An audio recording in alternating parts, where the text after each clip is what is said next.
I eat it once in a while, that's it, after, I guess where I make some good. Start looking at it. Start looking at it.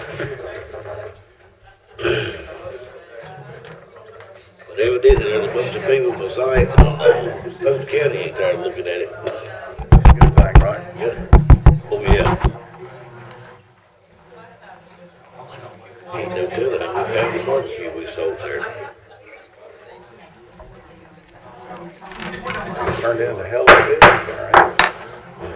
Call to order the regular board meeting of the Board of County Commissioners on Monday, March 22nd, 2021 at 2 o'clock. As always, we'll start off with invocation. I'll ask our Vice Chairman, Ms. Cox, if she'd lead us, please. Yes, if you'll please stand, join us. Thank you. Dear Heavenly Father, as we come to you today, we'd like to thank you for all your many blessings. We'd like to thank you for this beautiful day we're having. We'd like to thank you for all the people in attendance today and those watching from home and the interest in county government. We'd like to ask your wisdom today as we try to make good decisions on behalf of the people of Stokes County.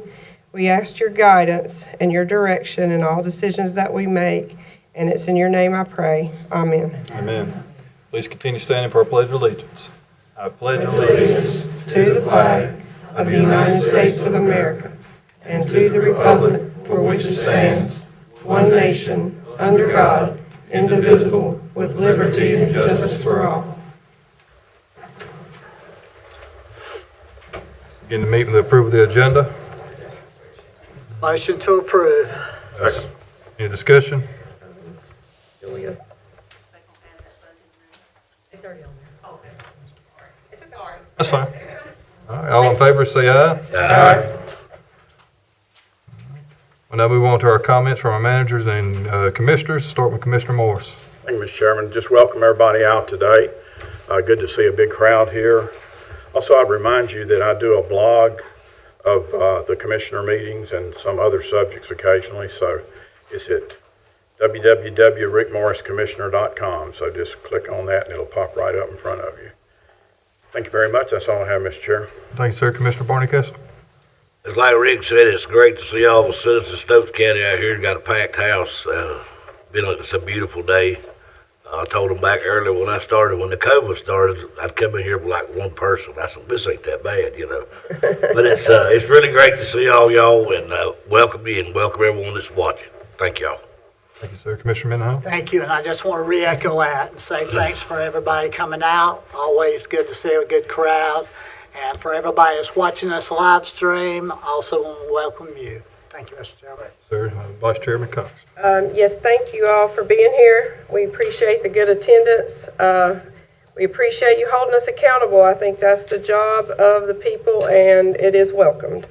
I will say that we got a letter from someone today, and it reminded me of something that's been on my mind recently. I've noticed the amount of trash on the roadways in Stokes County, and this person is asking for an initiative or a campaign to educate, to remind people that, not to throw trash out the window. And it has been bad lately, and I think I read somewhere the state budget for that type of thing was cut, and they hadn't had the manpower to do it. But I think all of us can do our part, and maybe we do need a county-wide campaign for that. Maybe that's something we can add to an agenda in the future. Thank you, ma'am. As the rest of the board said, it's good to see everybody here, and I don't have much to say, so I'll just pass it on to our county manager, Mr. Oakley. Thank you, Mr. Chairman. I welcome everyone here, and I hope all are well. Other than that, All right. Thank you, sir. We'll move on to our public comments. Up first, we have Mr. Scott Moore. When you come up, if you would, please say your name, your address, and you'll have 3 minutes to speak. I'm Scott Moore, 1570 Pale Road in Westfield, and I'm here on behalf of my mom. I'd like to pass these and let the commissioner see them. That's what she gets to see out her window every day. Not only is it that, but she has a dog problem too. The same property owner has about 6 or 8 labs, huge labs, and 9, okay, she knows.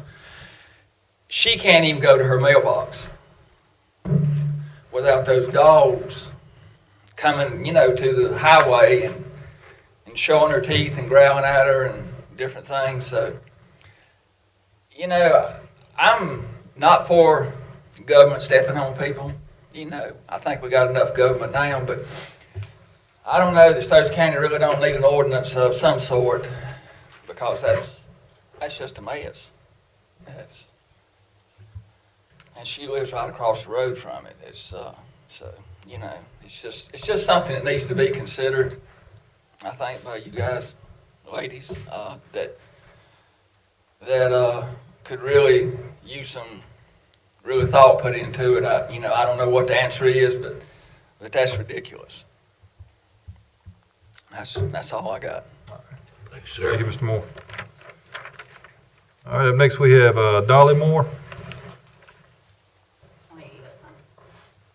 Same situation about the dogs. Last one I'd go out into my driveway to get my morning paper. One of his dogs be in my driveway growling at me. And I brought it to his attention. He said, well, that won't happen again. Well, he solved it for a few weeks, and then it started back. And he won't know if it was a male or female. I said, I don't know. All I know it was black. He gets up, I guess, in the morning, lets them all out. They stay in his house at night. Or when he leaves, he puts them all up except one or two. He says he does that to keep people from coming on his property. I went to my mailbox one day last week, and I got about halfway to it, and the dog was in the middle of the highway, jumping up, down, growling. So I run back to my house, couldn't even go to my mailbox. He's got 9, about knee-high, big dogs. And another looks like she's going to have some just any day. And I'm a taxpayer and live right across the road and can't feel safe. And I think something should be done. Tell them that you called animal control. I've called animal control at least 3 times about the situations. And it helps for a week or so, 2 weeks, 3 weeks. And then same thing again. And every time I walk out my front door, y'all saw the pictures. That's what I look at.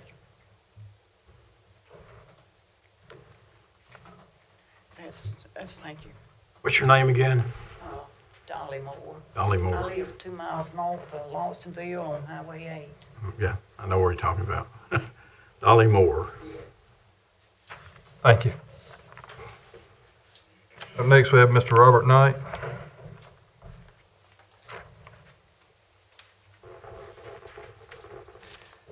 Hey, Robert Knight, 1220 Hubbymore Road, Lawsonville, NC. Hi, I'm Robert Knight, 7th generation on the same farm just up the road here in Lawsonville. My wife Cheryl Knight and I have 3 wonderful children. The future of my children is the main reason I'm here today.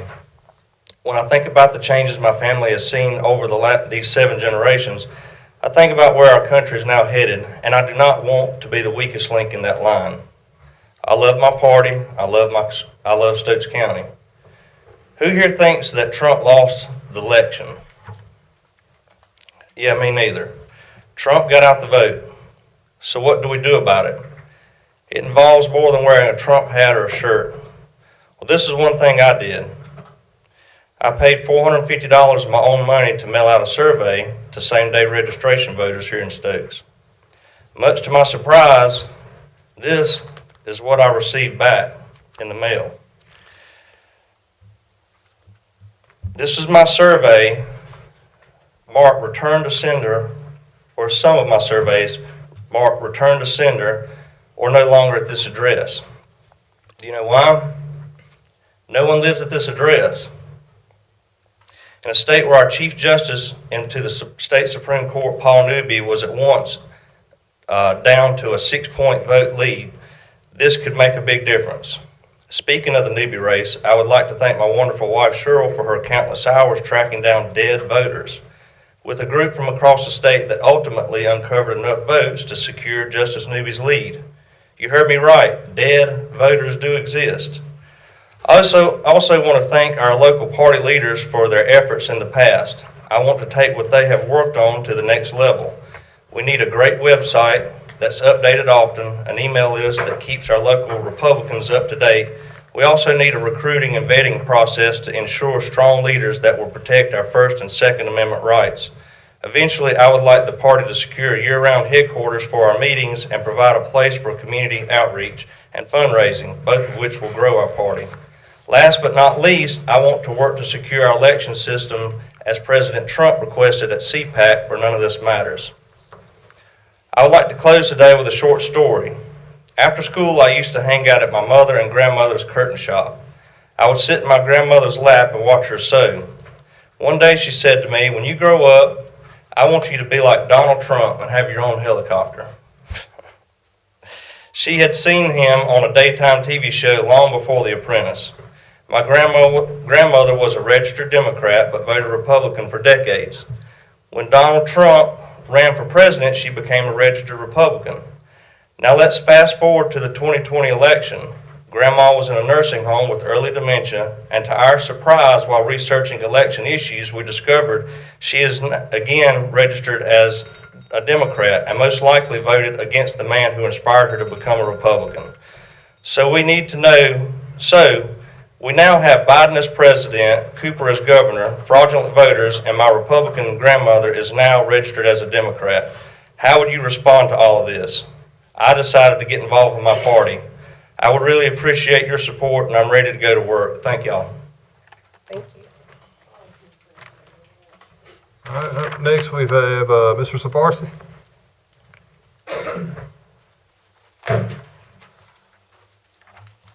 My name is Shri Ananda Sarvashri, and I've been making presentations to the commissioners for 5, 6, 7 years now.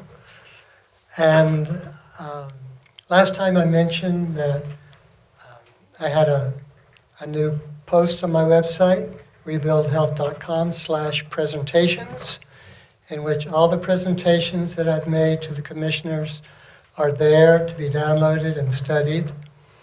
I wanted to take it another level because even back then I had this idea that we can do better. I wanted to, even back then, thinking that we can do better. And I remember the Lord's Prayer where it says, "Thy kingdom come, thy will be done on earth as it is in heaven." You remember that? And I'm thinking, why don't we create heaven on earth right here in Stokes County? That was my idea all along, and we can do it. We know how to get rid of crime. We know how to eliminate diseases, virtually every disease. We know how to eliminate violence. We know how to eliminate recidivism. And we have access to all the plants and trees that are available throughout the world to create the most incredible ecology we want to create. We have the technology to create heaven on earth right now, and we could do it. So I put up another post on my website, rebuildhealth.com/heaven. And I'm going to talk about, on that blog post, how we can do it. And so if anybody's interested in creating heaven on earth, then you can go and look at that. Now, I know that a lot of people are thinking, well, we're supposed to get some savior to come help us real quick, right? Everybody's thinking some savior is going to come. Christian believes that Jesus is going to come back. Actually, the Krishnas believe that Krishna is going to come back. The Buddhists believe that the Buddha is going to come back. But whoever comes back, or maybe they'll all come back, I think they might ask us when they come back, what did you do with my teachings? What did you do with creating heaven on earth?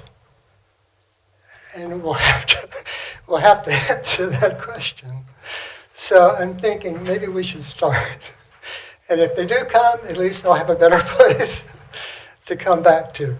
So let's see if we can do this. It's possible. There's so much that we have available, so much knowledge available. We have all of the knowledge of all the traditions on planet Earth. we have new agriculture, we have everything that we want.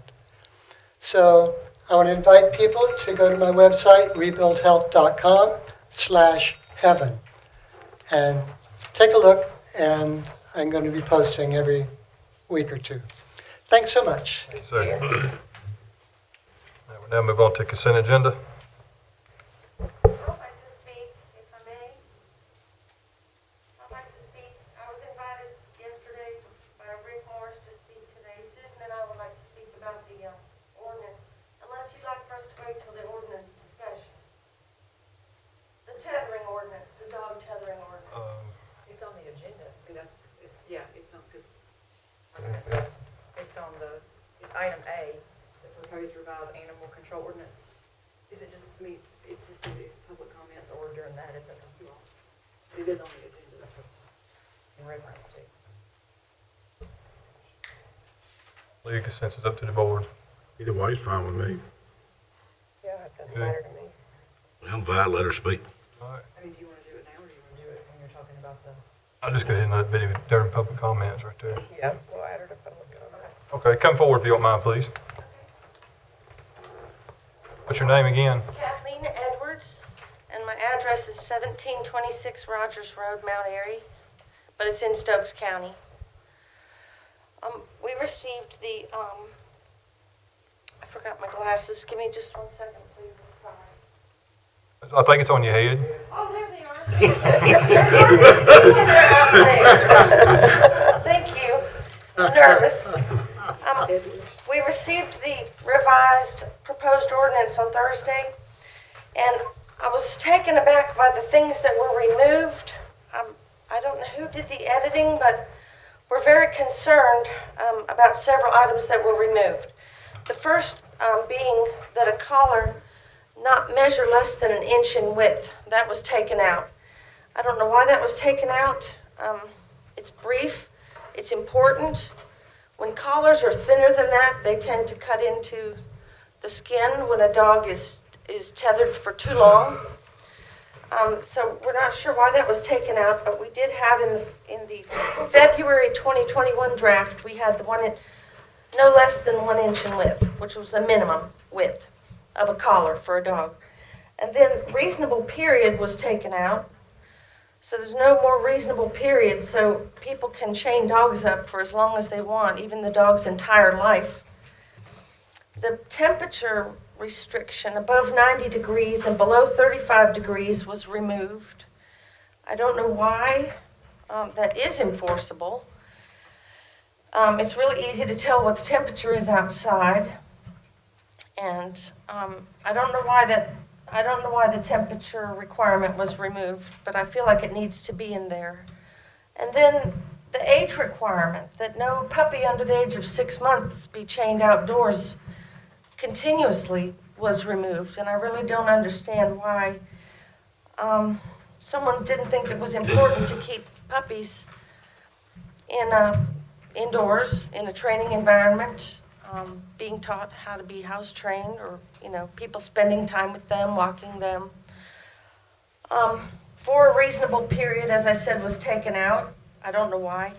The requirement for mandatory reporting that Commissioner Barney Castle recommended, which I thought was brilliant, disappeared. I don't know where that went. That was one of the strongest enforcement tools that was written into this ordinance, and it's gone. And I would like to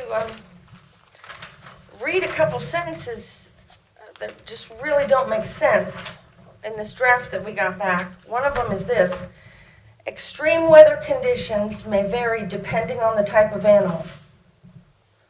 Let me read that again. Extreme weather conditions may vary depending on the type of animal and should be evaluated on a case-by-case basis by the investigating animal control officer. Now, I know what they're trying to say, and you do too. They're trying to say that temperatures affect different animals, cause suffering to animals at different rates according to the type of animal or the coat of the animal. I understand what they're saying, but that's not what this says. It doesn't say what it's supposed to say. Another example of the poor writing where things were just jumbled on to the end of what I wrote, or what Susan and I proposed, is this. No person shall restrain a dog outdoors by any means during extreme weather or during periods of driving rain, tornado, hurricane, or periods when a weather warning jeopardizes the safety of the animal.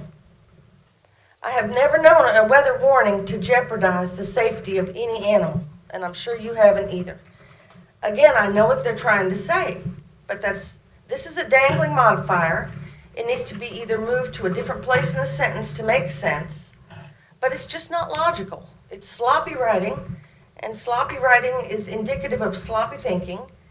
And so now, in Stokes County, as if you couldn't before, you can get 5, 10, 15, or 20 dogs, tie them up at any age, for any duration of time, their whole lives, 24/7, 365, outdoors until they die. And so this document that we got back eviscerated the proposed ordinance that we suggested, that we worked on for 4 years. And I just don't understand how we can't even take a baby step from where we were before. This is not even a baby step. There's a redundancy in the first paragraph, acceptable restraint. The first line refers to properly fitting nylon or leather buckle type collar. And then in line 5, it says all collars must be made of nylon or leather. And Ms. Edwards, I was going to let you're past your 3 minutes, if you could, about 30 more seconds or so. I'll wrap it up. Acceptable restraint says tether an animal to a running line, pulley, or trolley. And then right under it, the definition of tethering says attaching an animal to a stationary object.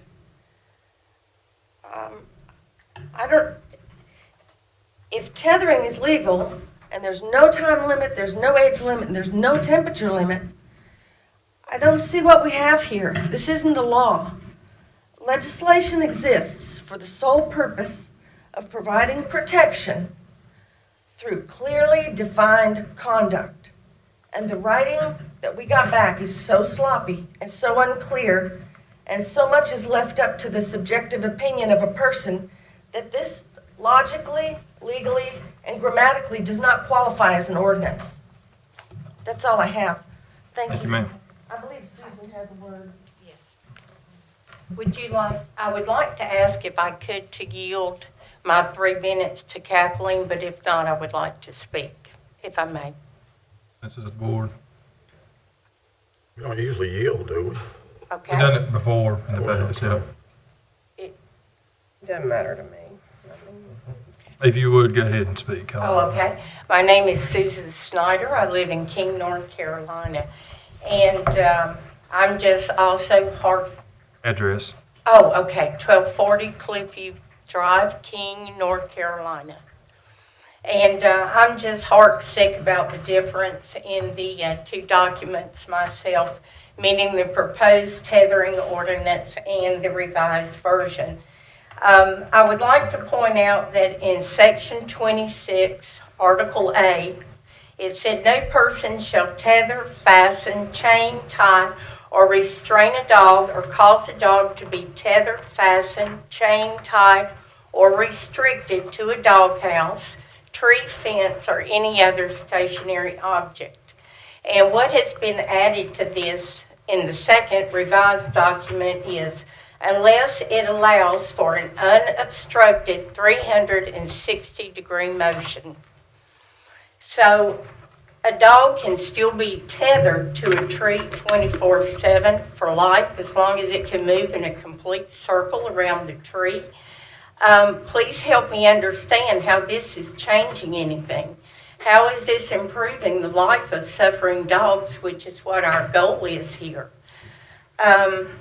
Also, in section 26D, once again, the temperature regulation, that where we had above 90 degrees and below 35 has been completely taken out.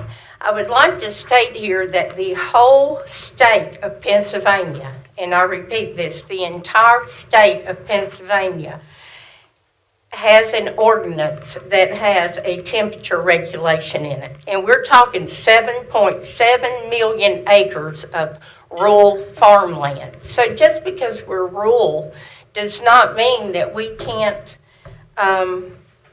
raise the bar and enforce these things. I just feel like if the entire state of Pennsylvania can pull this off, why can't we? This is not the best that we can do. In the definitions, we had a reasonable period of not to exceed 3 hours in a 24-hour period. This has been removed. Detroit, Michigan passed an ordinance in 2017 stating that dogs cannot be tethered more than 3 hours a day. We're talking 3.5 million people. If they can pull it off, why can't we? Sorry. Once again, I would like to say that the collar is getting back to Section D, properly fitting collar measuring 1 inch in width has been removed. This is crucial. This is what the veterinarians have told us, that as a dog grows, these little collars get embedded in their necks. It's very important. But the main thing to me is that the consequences have been removed. There are no fines.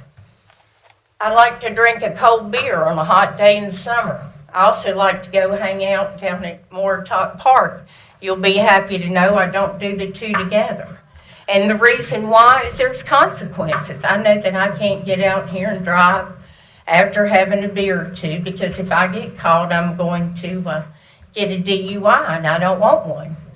But if there are no consequences, if there are no fines, and we're just going to slap someone on the wrist, I'm sorry, but to me, this is not worth the paper it's printed on. There have to be consequences to a law. I know that Kathleen and I may come across ill or hateful, and we are really good people. Our heart's in the right place. Kathleen, we could work together as a group here, people. We don't have to have personalities that just connect. Kathleen is a Democrat. I'm a Republican. I think Trump is the best thing since cream cheese. She doesn't like him. But we can. Republican. But the point is, we can work together. Guys, if we're going to go to the trouble to make an ordinance to help dogs, for heaven's sakes, where's the beef? You know, there's nothing here. Please, I beg you, for someone to help these animals that we see suffer day in and day out. Thank you. Thank you. Commissioner Nicholson, can I have just one sentence? I'd like to add just one sentence if you let me. I really need to get on with the meeting, but Okay, just one sentence. Town of Walnut Cove has a tethering ban, and it's extremely well written. So they have a website, Town of Walnut Cove, and under restraint of dogs, they even require vigorous exercise every day. So okay. I just want to draw that to everyone's attention. Thank you for It's a that. very well written law. All right. We'll now move on to the consent agenda. Motion to approve. Any discussion? All in favor say aye. Aye. We'll now move on to our information agenda. Item A, the Stokes County Economic Development Action Plan, and we have Mr. Will Carter, who's our Economic Development Director, Mr. Troy Mabe, our Economic Development Tech Analyst, and Crystal Morphus with Creative Economic Development. Good afternoon. Good evening. Do what, sir? Good evening. Oh, yeah. I have with me, I'd like to introduce Crystal Morphus with Creative Economic Consulting, who's been working with Tori and I on a economic development action plan for the county to work in conjunction with the 2035 plan that the county came up with in 2015. I'd like to introduce Crystal, and she'll take you through the presentation.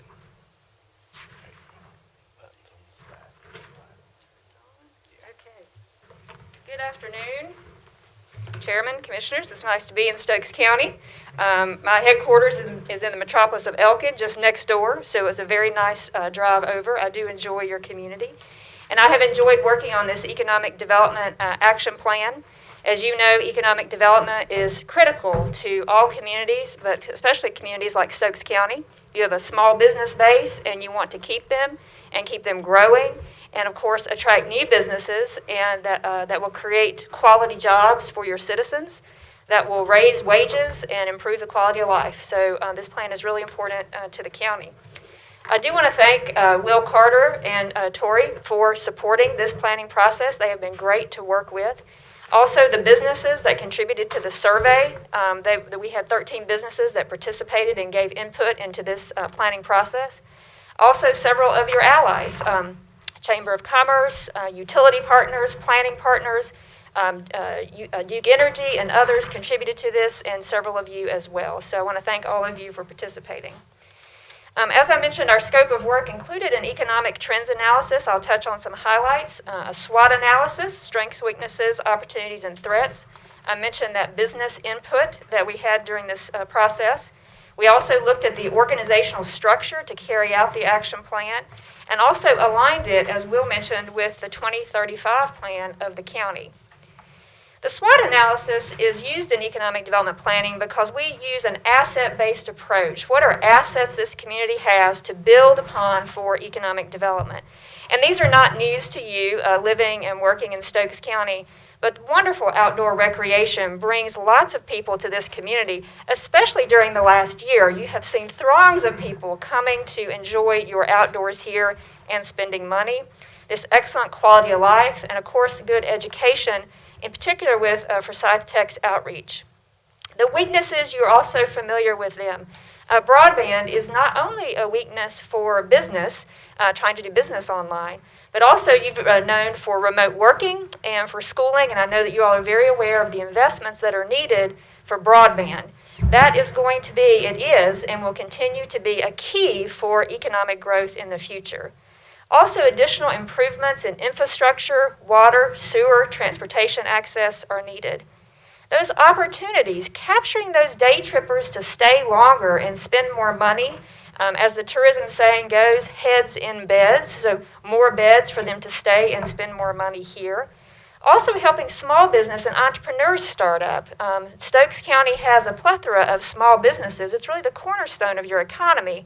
So what can your economic development program do to further support them? And some of the threats, the decline in the agricultural economy, the overall decline of population, which is a real issue for all types of economic growth. And then again, those investments in infrastructure are important. Some of the economic data that we gathered, I'll just point out a few of these, that population decline is really an issue for a lot of rural communities.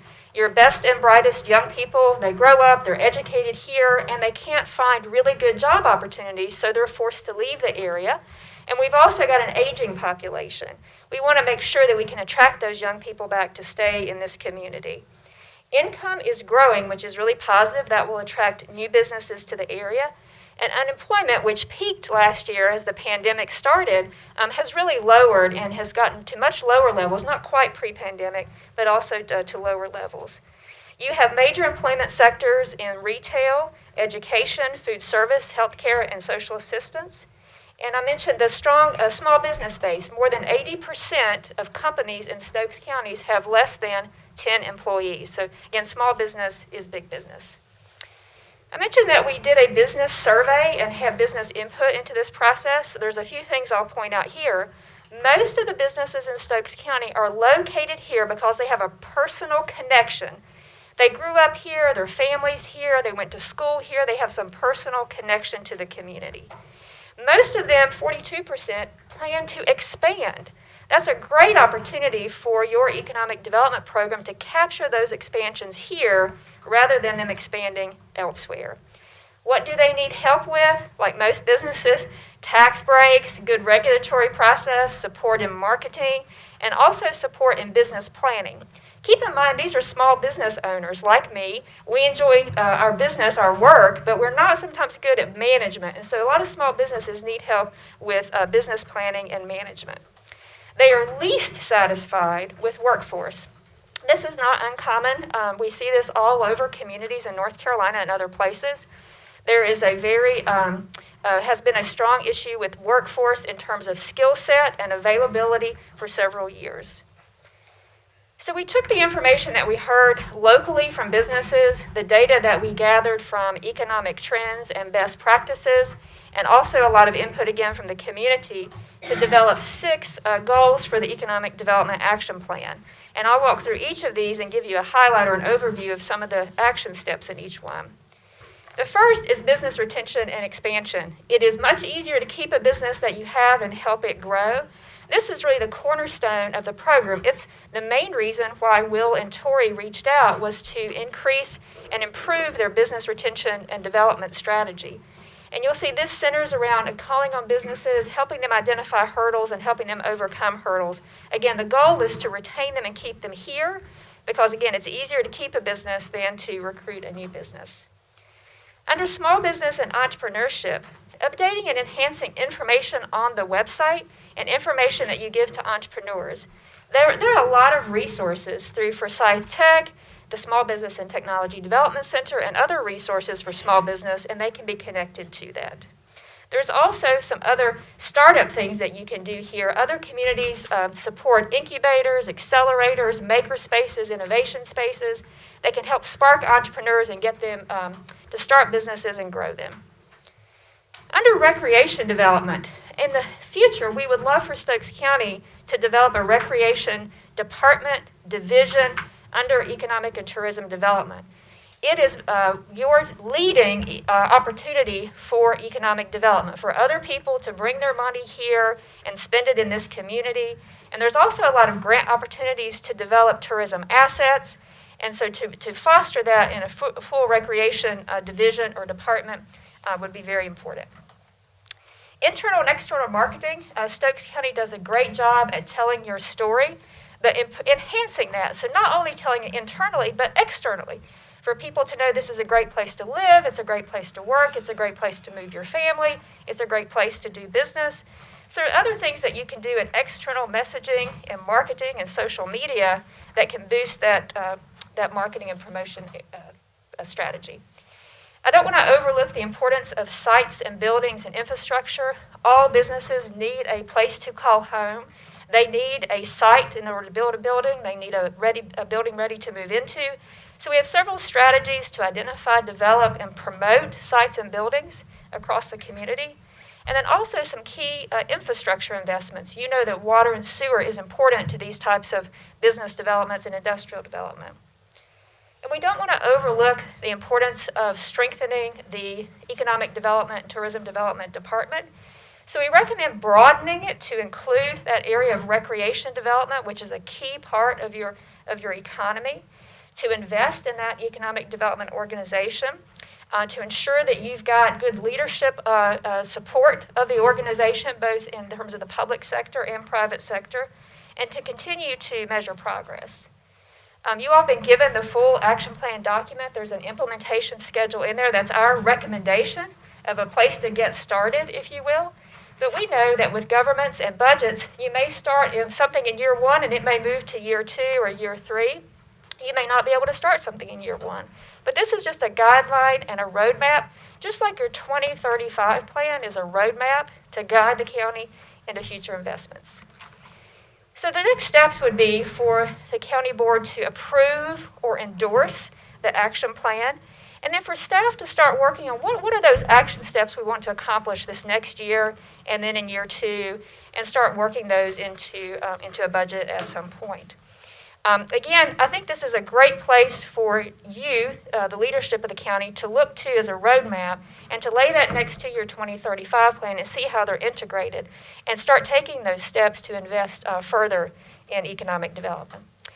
With that, I'll be glad to, answer the easy questions, and I'll punt the hard ones to Will. but I'll be glad to answer your questions or take comments. Any questions or comments? Commissioner Morris? Yes. I just want, Crystal, thanks for coming, by the way. On page 23 of the report that you guys gave us in our agenda, you talk about non-economic or nonprofit economic development corporations.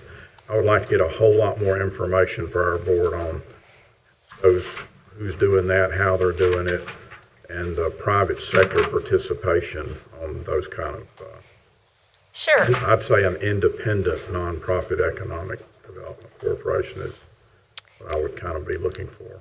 Sure. So probably, I'm going to say 25 years ago, Commissioner, many economic development groups created, at the time they called them a committee of 100, and it was a support organization to the county department. And this was a way to engage the private sector in terms of their leadership and support, but also some private sector funds that could do things that the county government couldn't do. I'll just give you one example. If an engineering firm or let's say a prospective company was to ask for a phase 1 engineering study on a site pronto, this nonprofit they don't have to go out for bid. They can turn a contract around immediately and hire them to do that work for a prospective company. Another example is in some areas of marketing. Let's say that the economic development staff needed to, at a moment's notice, travel to meet with a company prospect. That private money could pay for something like that. So that's how it started. And we see today many departments or economic development agencies that are under government umbrellas have a nonprofit organization. Sometimes that nonprofit is the entity that develops sites and buildings. Sometimes it's the entity that owns an incubator, for example, and develops that. So there's some development features that are used. Some organizations over time merge their county or city organization and the nonprofit into what's called a public-private organization, public-private nonprofit economic development corporation.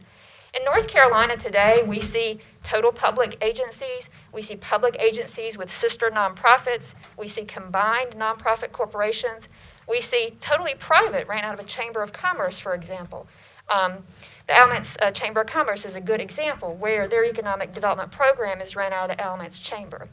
But I'll be glad to provide some more additional information, but there's this wide range of public, private, and private organizations in North Carolina. I like public, private, and private specifically, probably for sure. You know how Yadkin County has theirs? Would you happen to know how Yeah, theirs? Yadkin County is ran out of the Yadkin Chamber of Commerce. So it is a public-private organization that is in partnership with their Chamber of Commerce. It has public money and private money out of their Chamber of Commerce. Okay. Yeah. That's all I have, Mr. Chairman. Any more questions, comments? I have one, just an observation more or less, but I noticed that there wasn't much in there about a goal or a opportunity could be the agritourism and agribusiness.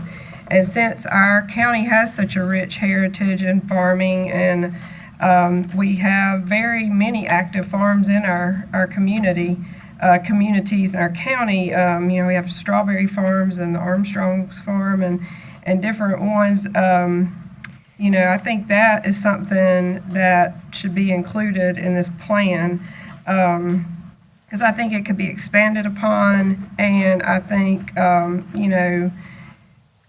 This area has just always been known for that. And one of the statistics that I came across when I was running for county commissioner was that 23% of Stokes County's employment is in agriculture.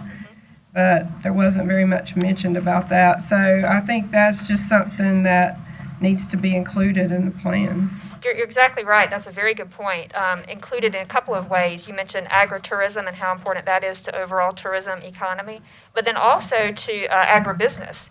And that can be under the small business and entrepreneurship and helping support small business, farmers in terms of their business development. Mm-hmm. You're absolutely right. Good point. And another thing that I noticed was that on the weaknesses side, you had something about on the opportunity side about capturing the day trippers for overnight stays and stuff.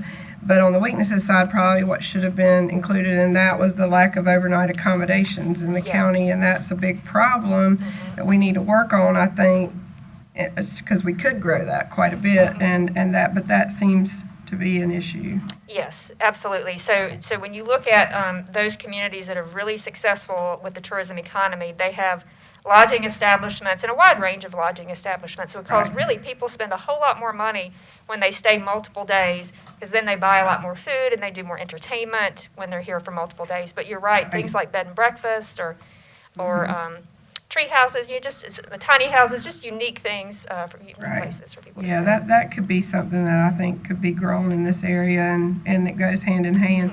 And the affordable housing, I know that was on there as a strength. But from what I've gathered from talking to a lot of realtors and talking to people in the school system, one of the problems that we're having is, and this was even before the boom of the a market for housing, was that there is really a lack of affordable housing available for small families and affordable housing in single-family home dwellings, and that was before the boom. So that is one thing the schools are seeing, that they can't get their numbers up because there's so many people who don't have kids in school anymore living in all these housing developments that would be a starter home for a lot of people, and those starter home developments are not really being built, and the schools are suffering because their numbers are dropping. So that's kind of hurting the economy right now in Stokes County. We have seen a lot of communities, even in your region, do housing studies to show residential developers that there is a market to build houses. Because we just looked at the affordability in terms of the cost compared to other costs.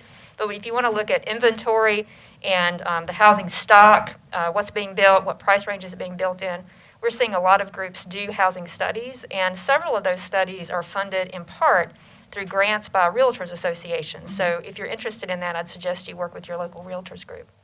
It could be something to think about because it's definitely a need for our area, and it would help the schools tremendously too.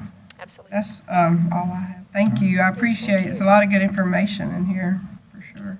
I really enjoyed reading it, and I know 2 years ago when we first come on the board, one of our biggest gems here is Hanging Rock, of course, and like you said, we have a lot of tourism that comes over here and checks it out. Will, Tori, what was the number last year? 864, so that beat the year before, and we continue to go up on that, and that was even during a pandemic.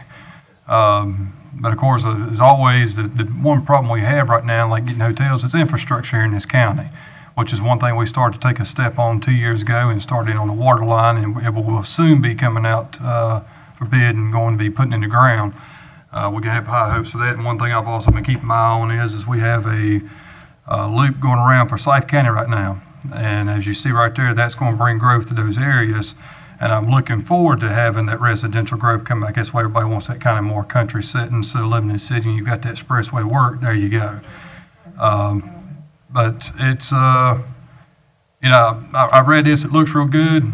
I wish we did have a lot more. Unfortunately, the biggest thing we've got to run into is money. And as Sonia has said before, our population's kind of gone down a little bit, especially in the schools. But I do look for that to turn around. Like I said, as soon as that little loop is done around Forsyth County, it's going to be a major help to Stokes County alone. So, but thank you for the information on this. Thank you. So when we finish a planning project like this, we do have a one-year retainer, and I was talking to Will and Tori about that. So we're available for any questions, feedback, best practices, who's doing what, to support them along the way. They have been doing a great job, as you mentioned, on limited resources that they have with the Economic Development Program. And I know they're really excited about what could be in the future and how the program can grow. And you've just got a great team here to grow that program, and I look forward to continuing to work with you and them. Good. Thank you you so much. You mentioned those maker spaces. That's a big thing. That's a big trend. That's something the county should really look into. Yeah. There's several spaces that could be utilized for that. I know a guy in Winston that's doing that and is very successful. It is great for all ages. I mean, you can have young people and kids involved in it, but also you can have entrepreneurs who are trying to test out ideas. It's just, Right. it's So really some cool. don't have the money to buy all the equipment they need to work on a prototype or something like that, and it's a really good idea. It's really cool, yeah. Thank you. Thank you. Is there any questions for Will and Tori before they take off? We appreciate everything. Thank Thank y'all. you. Yeah. One thing she mentioned was how well our county is marketed externally, and we have Tori to thank for that. So thank you for that, Tori. Move on to item B, the Northwestern Regional Library presentation. Information will be provided by Joan Sheriff. Good to see everybody. It's like kind of come home home here, so it's great to see you all. I hope you've had a good year. It was really exciting to be able to follow them because there's so much overlap really with libraries and what they're talking about. I think economic development, people move to places with good libraries and good schools, you all know that, and maker spaces is something that libraries are really interested in. And, with possibly some of the rescue funds, we may have some possibilities to really reach out and certainly want to work with all of you on that too. You all know Gretchen Parker. She is the new branch manager of the King Library. Ann Nichols retired after many, many years of long service and is doing very well. And Gretchen was the assistant branch manager there for years, and the library's in very able hands. And of course, you know Christine Bowles from Walnut Cove. So we're really glad they're here. Won't take up too much of your time, and it's nice to see Ty Browder, who's on the King Library Board too. So, and Crystal is on the Elkin Library Board, or was too. So we have all sorts of regional connections here, and it's fun. And I got to see Mr. Mendenhall earlier this week too. So it's very nice to see all of you.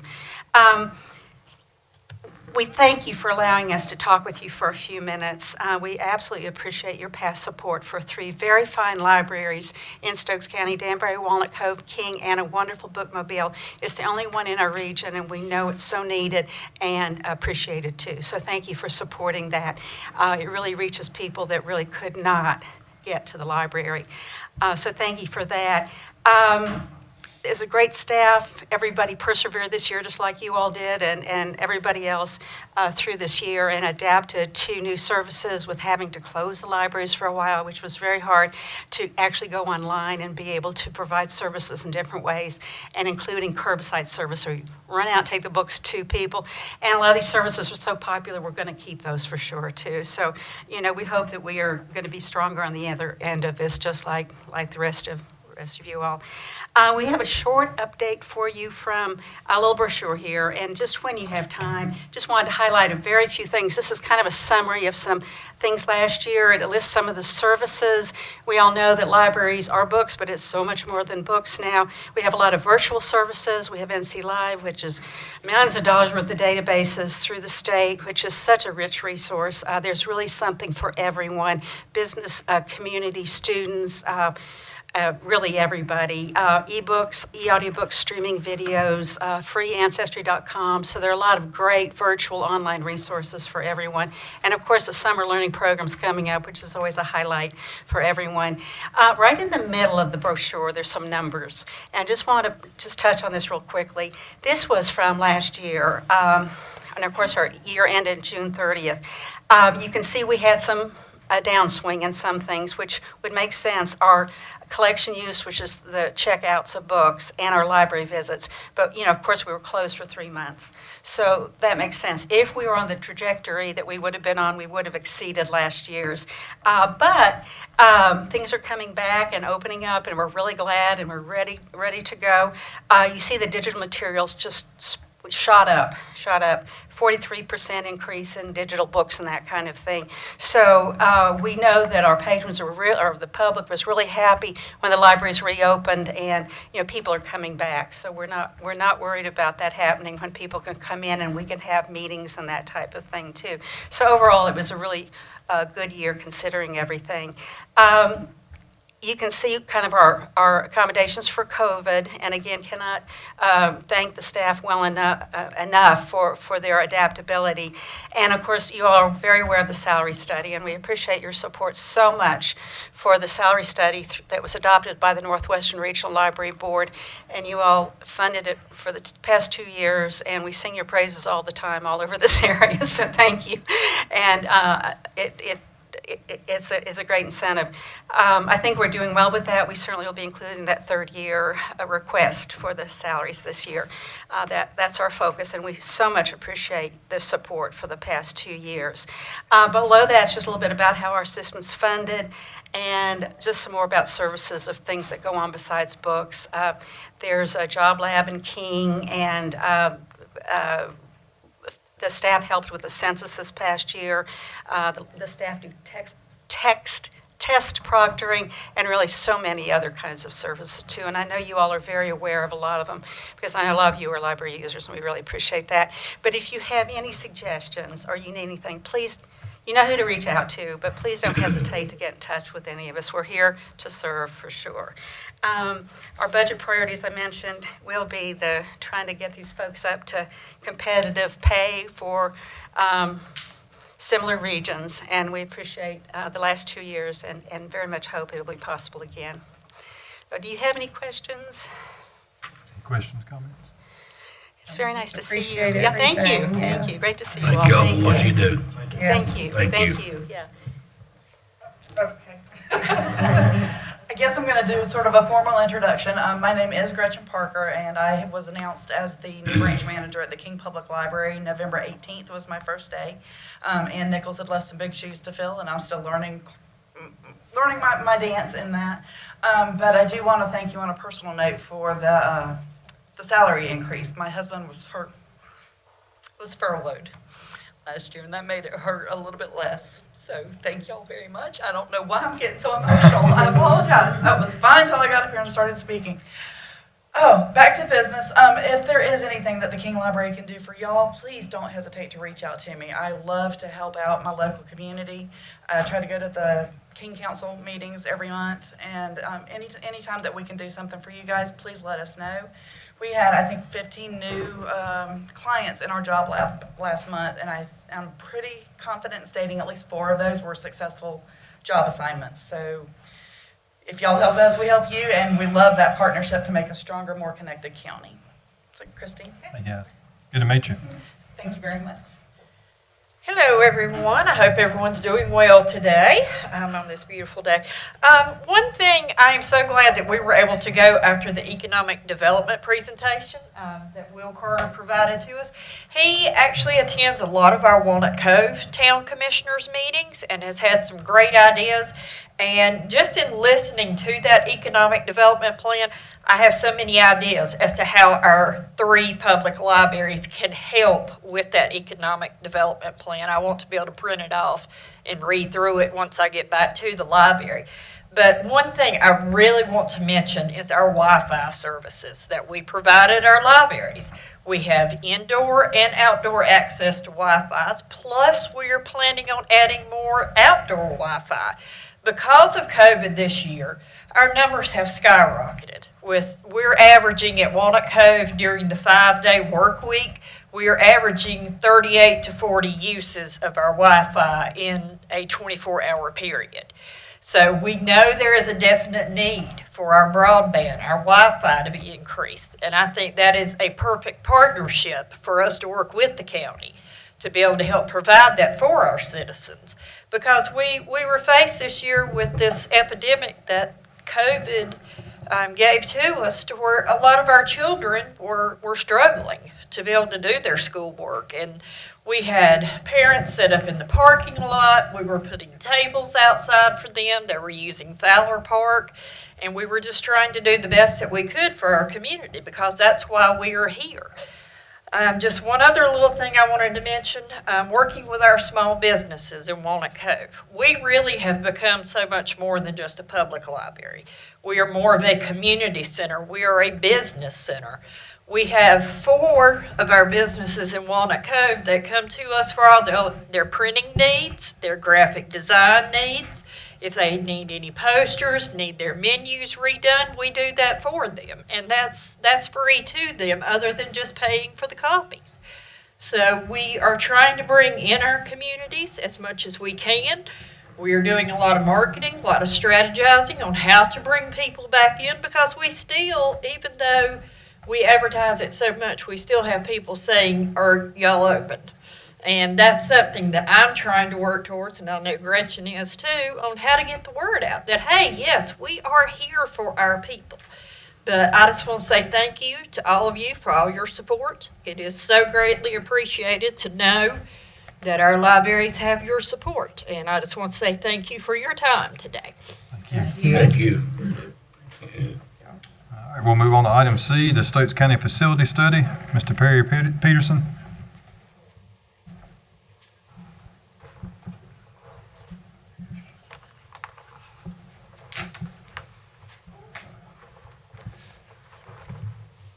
Good afternoon, Commissioners. Afternoon. Afternoon. It's my pleasure to be here this afternoon to share some information about the building study. And at 381 pages, I'm not going to read it.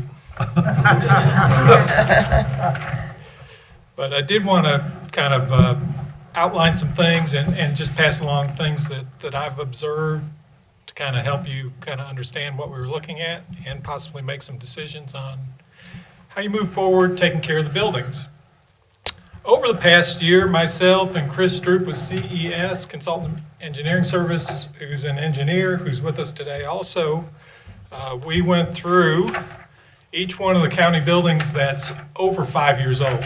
The ones that are less than 5 years old obviously are in great shape, and there isn't a whole lot to do for the next 20 years on those.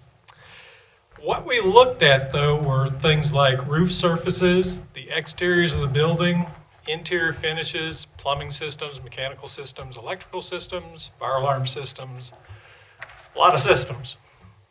And what we were doing was evaluating the current state of those so that we would have a document that would tell you right now kind of where things are at.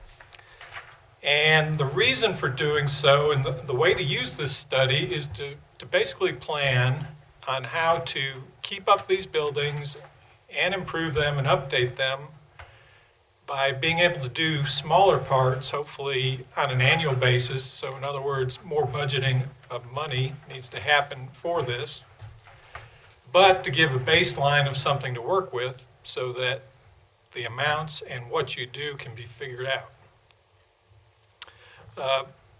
All of these buildings, especially the older ones, have kind of a life cycle to their finishes and systems. And the county has been blessed with some buildings that, for instance, are more than 30 years old, and a typical life cycle on a lot of things is 20 years. And these buildings have been going 30 years plus and are doing quite well. So the county has been blessed with that. Probably the best examples are things like social services, court building, things of that nature. Those are old buildings, but they still look terrific and are still doing well. There's still things to be done to them, but they're doing well. What we've noticed too is the staff has started some annual budgeting and improvements to buildings, which is exactly what we'd recommend. And one of the best examples is the building we're in today. This building, if you look down, the carpet's been changed out less than a year. All the floor surfaces, same thing, they've been changed out. So that's the kind of thing that a lot of these buildings need to keep them up to date.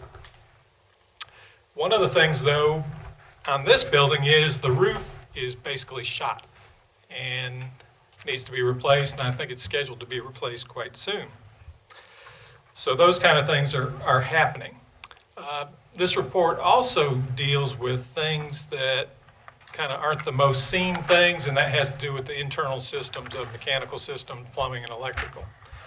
In buildings, what happens most of the time is that the mechanical systems are something that are moving and operating every day, and those wear out faster than anything.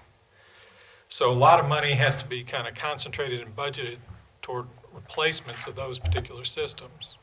But Chris will tell you more about that when we get to it. We've also basically identified kind of buildings that need major things to happen to them. And if you recall, a month ago, we started talking about the hospital in Danbury, all the things that needed to happen to that. And I would consider that's probably the most major item that's on the building list, is what to do and how to do it with the hospital. And I won't get into that because that could take, a couple hours to go through that, but that's on the list. Other ones that have really significant issues are the old courthouse, which is the school administration building. If you look carefully at the roof, it's got metal shingles, and quite a large percentage of them are showing rust. And there's something interesting that happens after rust. It's called holes. So basically what that roof is telling you is that it may not be time tomorrow to do something about it, but the time is coming very soon.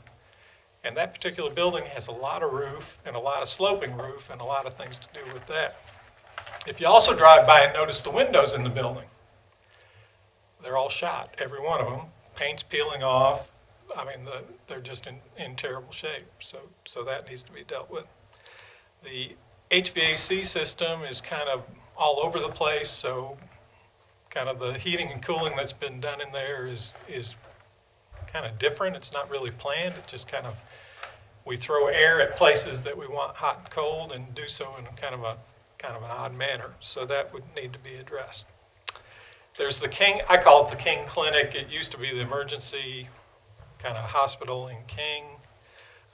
That building has quite a few issues. All the finishes are original finishes. They need to be updated. The exterior of the building has quite a bit of wood on it. A lot of that's rotten, needs to be replaced. Mechanical systems in that building also are tremendously old and also need attention, so we'd call that major. The old high school building here in Danbury, if you look at it, it's kind of falling apart on the outside, and it's not much different on the inside. So it would need a significant amount of money to bring it up to speed. Another one, this isn't as major, but since we just finished with the library folks, the Danbury Library, if you really look close at the front entrance, as you drive by it 35 miles an hour, so, you know, it's got the nice columns, white woodwork, it looks really good. Well, just about 3/4 of that is rotten and needs to be replaced. And then you go in the library and it hasn't been updated since it was built too, and it's looking a little bit tired. But you go in the other library at Walnut Cove, they did the addition, it's probably been 8, 9, 10 years ago. And while they were doing that, they updated everything. So then you've got a building that looks terrific and is doing quite well. So, I mean, we've got things to deal with, but there's also things that are doing quite well. We'll go through. There's also a couple of buildings that really need to be studied, whether it's best to keep them or demolish them. And on that list, I kind of put the old high school and the animal control building, that both of those are kind of worthy of study. Sometimes buildings beyond kind of the condition of their systems need to be looked at. For instance, an old high school, there's a lot of sentimental value and historic value to folks that have gone to that building. And sometimes you have to deal with that as part of the decision making on whether to take a building like that down. The old high school, the layout, it's being used for offices and senior services, but basically the layout's kind of difficult and there's not a whole lot of efficiency in the building. It's also got quite a few levels, so for ADA, it's not a very good thing. So those two were ones that we would actually look at. The county's also been doing a good job with replacing buildings. That currently we have 3 buildings under construction. The scale house is just about done at the landfill, and it needed to be replaced. The maintenance building up the hill from here is about halfway done. It should be done in June, and that's a good replacement for kind of what's in back. And then last but not least, the Stokes EMS at Walnut Cove is, again, that one's about half done also. And that particular building that they were in essentially couldn't fit a modern day ambulance without kind of taking part of the building down to do so. So that was a good thing to go ahead and replace that. Now, a property like that one is one that the county has to decide kind of what they want to do with it, because, you know, it's not going to be used for an EMS anymore, and whether or not you have any use for it, you know, that may be the kind of thing that you even think about selling something like that if it's of no use to you. So that's things going on with those buildings. In the study, we also included a roof replacement schedule, and that's to help out with this budgeting. And with, I think it was 26 or 28 buildings, all these roofs are different types, construction, they were put on at different times, and luckily, most all of them have to be replaced at a different time, so that allows some scheduling. If you look at the schedule, there is a little bit of a kind of a log jam at the beginning where we've got to kind of do some catch up. So that's why a building like this has to be redone. There's some others on the list that follow that. And we kind of pay special attention to the roof surfaces because water intrusion is what really makes a building go really bad, really quick, and get really expensive to fix, because not only do you have the roof to replace, then you have structural damage to deal with. And our example of that is at the hospital where the storm drainage issue that created a water intrusion there made the whole thing settle, and now we've got all kinds of things to fix. So that's a good example of that. I thought for our time with you, to not take up too much time, Chris Stroop is going to come up and talk a little bit about plumbing, mechanical, electrical systems. That he's much more knowledgeable about that and can kind of give us a summary as far as that goes. So, Chris?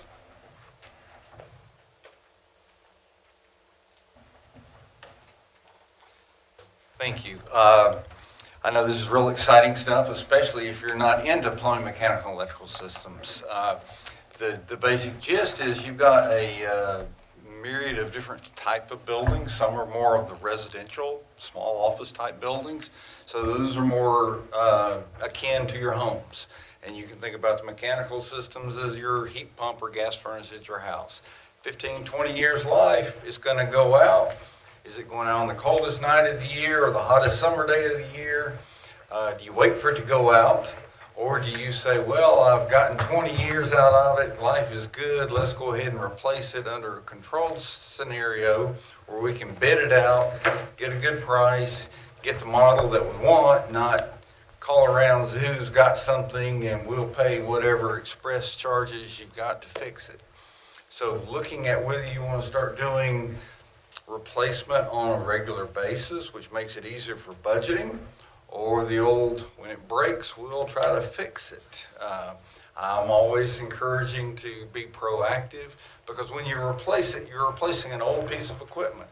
The efficiency of an old piece of equipment versus a new piece of equipment is greatly different. So there is an economic incentive to go ahead and getting rid of really old stuff.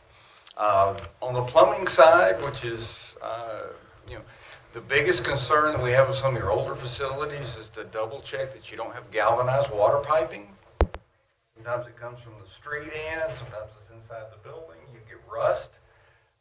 Simple enough to do water sample test. Also, if you've got copper, whether a lot of the older buildings, we use lead-based solder in the day.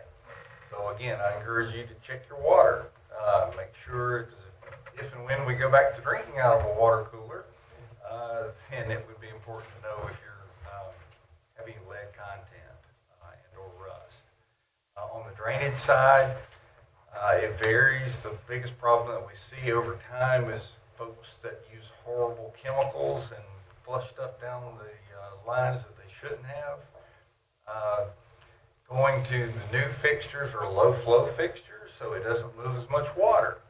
So if you've got problems with your system that could have been masked over the years when you're dumping just large amounts of water down the pipes, it wasn't such a big deal. If you do put in, fixture breaks, you put a new one in, and all of a sudden it only uses a trickle of water, things start stopping up. And you'll certainly know about those things and can start checking on them. On the electrical side, you've got some really old buildings. A lot of the panels, if you need to buy a breaker, if it goes bad, they don't make those. They haven't made them in 20, 30, 40 years. There are places that refurbish them, and you can search around on the eBay and the internet and try to find things. But for the most part, electrical, unless you've got an antiquated panel, like at the hospital and some other facilities, things don't usually go bad. It's kind of a static thing. The mechanical, when you go to the more sophisticated buildings like this, it's like everything else. The more sophisticated it is, you get a little more life out of it, but it's a whole lot more expensive to replace it when you have to fix it. And you've got controls. One of the greatest energy savings things you can do is to have a good control system. We turn stuff off when we're not using it. We turn stuff down when we're not needing to cool it off or heat it. Most of your control systems are very old. They're just glorified computer systems. So we all know what happens in computers after 3 or 4 years. They're obsolete. You've certainly got systems that are 10, 15, 20 years old. So those become obsolete. So in general, there's a lot of expenses. We highly recommend that folks, we've worked with other counties and school systems to try to work out a 5 and 10 year budget plan so you kind of predict based on life expectancy these sorts of expenditures, so you can kind of get it in the, I guess, crosshairs of your planning. And if things are going great, you can push them out. If something bad, unexpected happens, you can slide another thing in its slot. But at least you have a mechanism going forward instead of waiting for the phone call. Oh goodness, we lost a boiler, we lost a chiller, the building's down, what do we do? So if you can get a proactive plan to stream some money, budget for it, it will save you both in energy, inconvenience, and satisfaction. Questions about this exciting topic? Harry, I do have a question, if you don't mind. Sure. I know you prioritized the roof on the Reagan building as number one. Showing here on your list of replacements, this one should have actually been done in 2020. But the next six, you've got replacement year 2021, and that's the Animal Control, Department of Social Services, Danbury Hospital, Danbury Library, Probation Building, and School Administration. Now, when you listed those six as 2021, did you just list those in any particular order? Did you prioritize those six in that manner, or is that just a list? Those were ones based on the type of roof and the age of it. Those needed to be replaced. You can also look, for instance, they did a study at the hospital to see the condition of it, and lo and behold, they recommended it be replaced. So what we're talking about with the hospital was that really this ties into kind of how you see the future of the hospital and what's going on. It doesn't make a whole lot of sense to replace a roof and then turn around and not use or potentially get rid of a wing of the building and end up with money wasted. So that's where that comes in.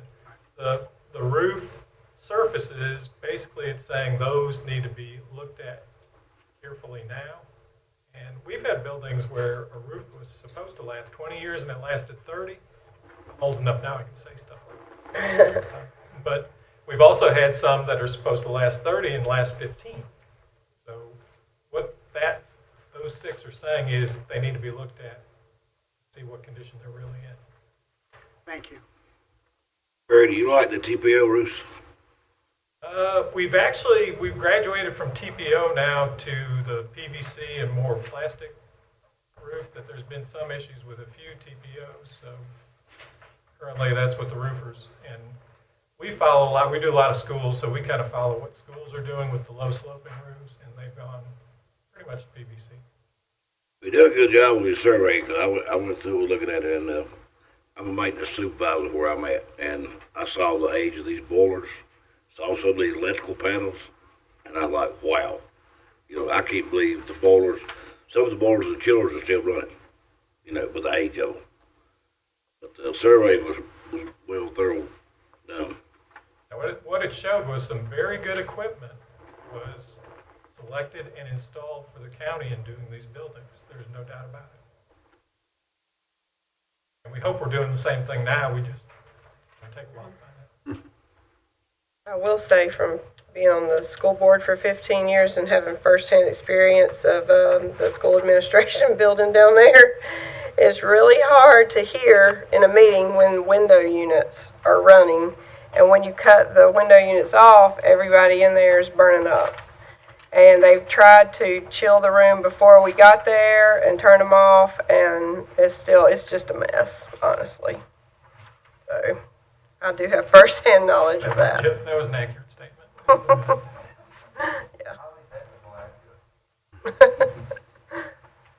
I got a question too, Perry. So what you're saying on the roofs is we don't need to budget for them this year necessarily on these 5 or 6 or 7 of them actually at the top. We just need to go look at them and see if we need. The recommendation is to see right away what condition they're in to determine which are at failing or nearly failing and get those to the top of the list. Okay, so just prioritize them and then if we find some that are really bad, we'll fund them this year. Is that kind of what you would say? We've had roofs that every time a maintenance man goes up there to fix something like a rooftop mechanical equipment, that they get 5 more leaks. Yeah. So So every time somebody goes up there, you've got basically a service call on the roof coming with it because the roof's so bad. Okay. My next question is, after I went through all of these buildings and in the report, that's really good, by the way, and I prioritized 5 buildings. The worst, or the one that needs attention first, being the hospital. Second, animal control. Third, the Danbury Library. Fourth, the school administration building. And fifth, the old school or senior services. And then, from what I could sort of gain from your conclusions, the rest of the buildings besides those are okay with just the routine maintenance that's going on for some period of time. That's correct. Did I miss any in my 5 there that we need to focus on then, would you say? Those are the major ones. Yeah, okay. The others need this kind of annual ongoing thing like this building where you're changing a few things out. So there's kind of 2 categories. There's kind of major and then there's ongoing. So in our budget process, we need to look at these 5 and figure out something with them. On the hospital, you gave us 3 options in there. One's the $11 million option. That's to renovate the total hospital as it is. As far as I'm concerned, we can just remove that option. There's really 2 options. I don't think anybody in their right mind would do that one. So then that leaves either replacing it with a half-size building, new building, or the other option is to do this thing while you sort of fix part of it while part of it remains in operation, right? Is there any more detail you can give us on what that would look like doing that option or what the cost might be? You really have to identify what you want to keep and what you want to get rid of before you can really, that's the most basic step to doing so. So it would take a little more figuring out what the real plan is to then attach a number to it. Okay. There's a lot of combinations in that building. And that would have to be done, I guess, with medical people telling you what they need or what they don't need, right? Along with technical folks like you. I'd have a combination of kind of building folk and hospital folk kind of getting together because they both kind of have to work together for what you end up with. Yeah, okay. And that's why we're hoping the hospital task force would kind of take on that component on the hospital side. I think we're going to try to do that. Yeah, I think we'll have a meeting with the board here shortly and try to do that. The other thing is, I think you're working on the school buildings that we also own. Do you have any idea from what you've done on those, or if you're working on what the scope of effort required for the school buildings? Because that adds another, 17 or 18 buildings to this list. For the scope of what we were doing, we weren't hired to do that, so we haven't done anything. Are you, okay, nobody's done that yet then? Okay, I thought we were talking about you doing it, but maybe it just hadn't happened yet, or? We talked about it during the budget meeting last year, and he said when he finished these, we'd evaluate it, and in the meantime, the school did their 5-year building study, so we're gonna talk to you about that in the budget and see if you still wanted them to complete things. Oh, okay, good. Because this is really, what we're looking at here is kind of half our problem, if you put the schools into it, I would think. So we'll have to kind of factor that in, whichever way we look at it, so. And the schools, they do a good job of maintenance too, and they've been doing some ongoing things. We just did Mount Olive's Elementary, their lighting has been totally redone. This past year. Oh, okay. There's things going on with the schools that they're doing kind of similar things. Okay, well, we'll pursue that further during the budget then. Okay, that's all I have. Any questions? More questions? No, thank you. It's very thorough. We appreciate it. We got a lot of strange looks as we toured all the sites because we're kind of looking up and looking down. What are these guys doing? But they all, we got through pretty well. I appreciate the opportunity to do it, though. Another thing we need to look at too is keep up with that deadline for new power on that reimbursement. We done it in our fire department, we changed all of our lights to LEDs. And you pay about 75% of that. And that particular number keeps, as LED gets a little less expensive, the Duke's number keeps going down. So that's one to kind of get a hold of whenever you can. Thank you. Thank you. Before before we go into our discussion agenda, I'm probably just gonna have a 5-minute break, but when we come back, I'm probably gonna skip around a little bit and move to item C and let Stacy come up, then Richard after her, so they can kind of go back, because the thing on the tethering might be a little while, so I figured we'd get them guys back out so they can get back to work if they need to. We'll take a 5-minute break. Yes, Ms. Long. What do you say you come to?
Take care of yourselves. Be good.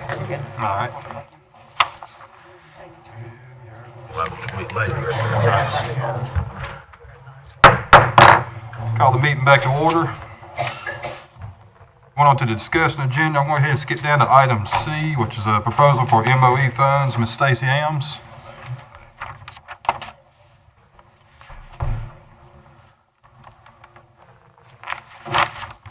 Afternoon. Evening.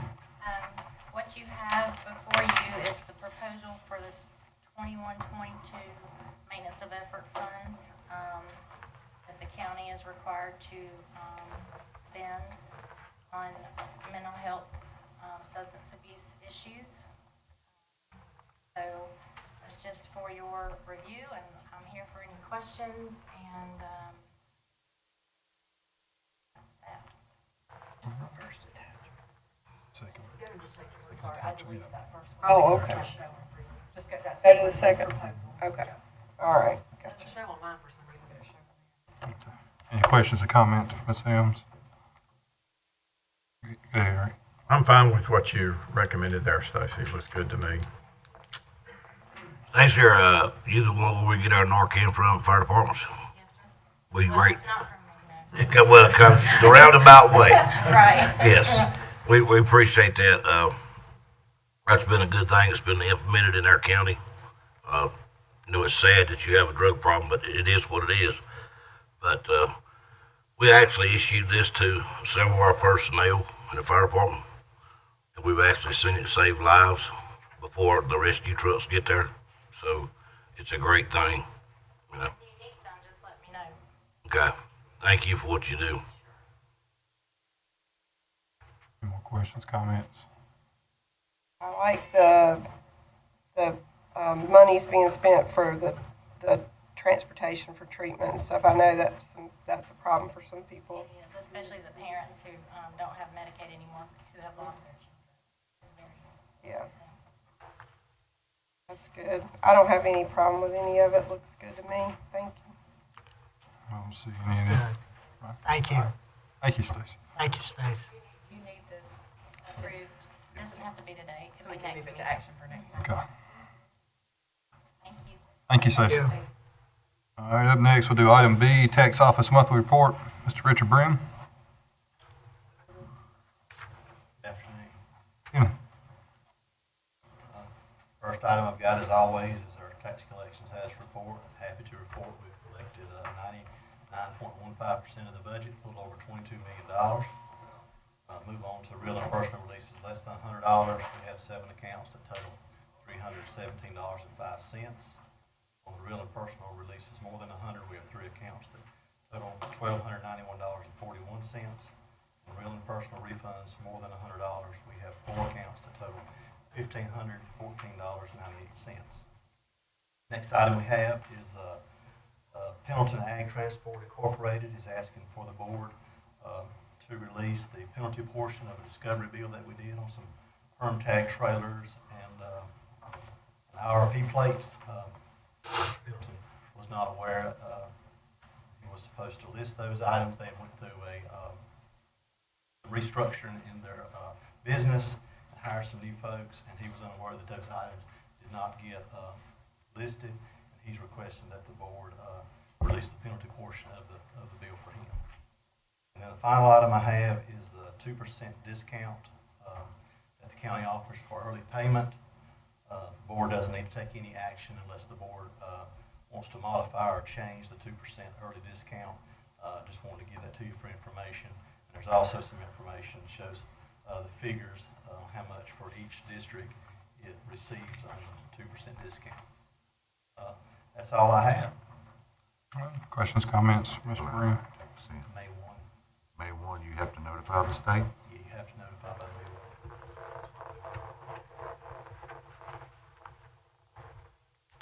Any more questions, comments? I don't have any. Thank you. Richard, to me. Just want to say thank you. Did a good job. Thank you. I would like to request real and personal releases more than 100 and real and personal refunds more than 100, and the Pendleton Ag be moved to the action agenda or the consent Consent. for April the 12th, 2021. Thank you, Richard. And we'll move back up now to the item A, the proposed revised animal control ordinance. And Ms. Shaver. So what you've got on your agenda is the existing ordinance that we're under now, and then you've got a proposed ordinance as well that's been worked on for quite a while, since the last meeting in January when the proposed tethering ordinance was brought to you. There's been some changes made in there that are highlighted in your document on the agenda. So Eric Cohn with the Sheriff's Office was kind enough to work on that some and got some information from Forsyth County, from some of their enforcement officers there. I sent the draft version to County Attorney Browder. He made some recommended changes, which they changed. So what you got in front of you now is the draft. There's several changes that you'll note in there, as far as some of the new definitions that weren't in the old one because of new ordinances added. There's some specific things on tethering, running at large. Also some fee updates that you'll see in there under like kennels and things. But now we only charge, I think, $60 currently for a kennel operation as far as like a breeder. There's a recommendation in the new ordinance to make that, the number of animals would determine that fee. So, and what Eric was saying was, that right now they go out and do those inspections, takes a couple of officers a couple of hours to do an inspection for those facilities, and charging $60 or $65 doesn't even cover that expense. And there's, selling animals from those facilities for quite a bit of money. So that was one recommendation that was a major change, as well as all of the tethering and the running at large. And then here at the meeting, we've got some people from the Animal Control Advisory Board as well. And then I think Eric may be here somewhere too. If we've got other questions that maybe I can't answer, or for the board to give some input to them on things that either they like in the ordinance or don't like, or want to see changed or added from the existing ordinance that we're under now.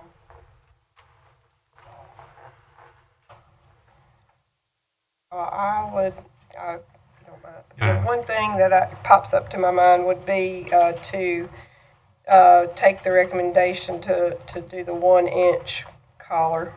I don't think that's unreasonable to ask of people, and I think she was correct in stating about how the narrow ones can cause a problem with their dogs, so I would like to see that put back in.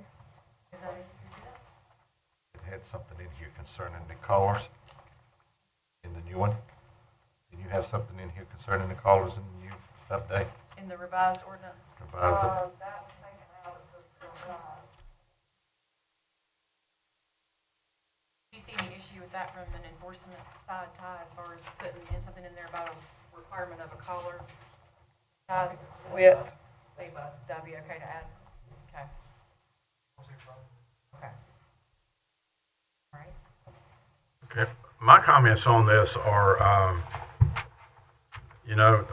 these are all interesting things that were brought to us. I made a list of them today about the collar and the temperature and all those kind of things. I'm really more interested in the process about how we do this.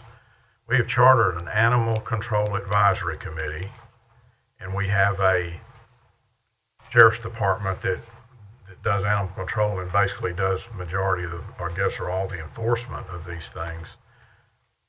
What I would like to see is the collar thing and the temperatures and all those things go through those two organizations, and then we adopt what they recommend. I'm really not too, I understand the two ladies here today that are passionate about this and everything, but they're like an ad hoc animal advisory committee that we didn't charter. And so if we take our direction from ad hoc committees instead of the ones that we actually appoint, then all the people that are on the committees we appoint will certainly go home and quit doing it for us. So what I would like to see are all of these things, factored through those two organizations. They're the ones who are chartered for us to study these things and make recommendations, make reasonable recommendations based on Stokes County, not New York City or somewhere. And And then most likely, I'm going to agree with what the two organizations agree to, the Sheriff's Department and the Animal Advisory Control. I'll just give you an example. This thing on temperatures, you know, if you interpret that literally, when it goes to 91 degrees, then I'm supposed to go take my dog in or something when he's in a good place with water, shelter, and everything. I don't know what the difference in 90 and 91 degrees is. I have a dog that when it's 20 degrees, I can't get him to come in the house and sleep. He wants to sleep outside in the cold. And I go by the pond with him, and it's 20 degrees, and he jumps in all the time, every time.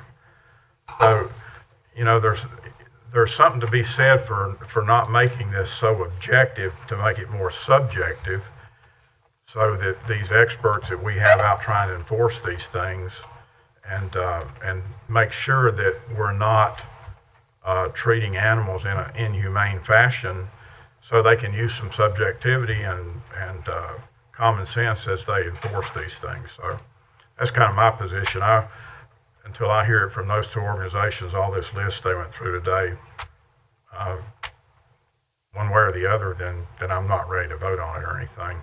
Also, I think that these fees, the $300, $500, and $850 for the kennel thing looks reasonable. If you guys looked at that, like at the Animal Advisory, is that kind of based on what other folks do, or what those fee levels? Mm-hmm.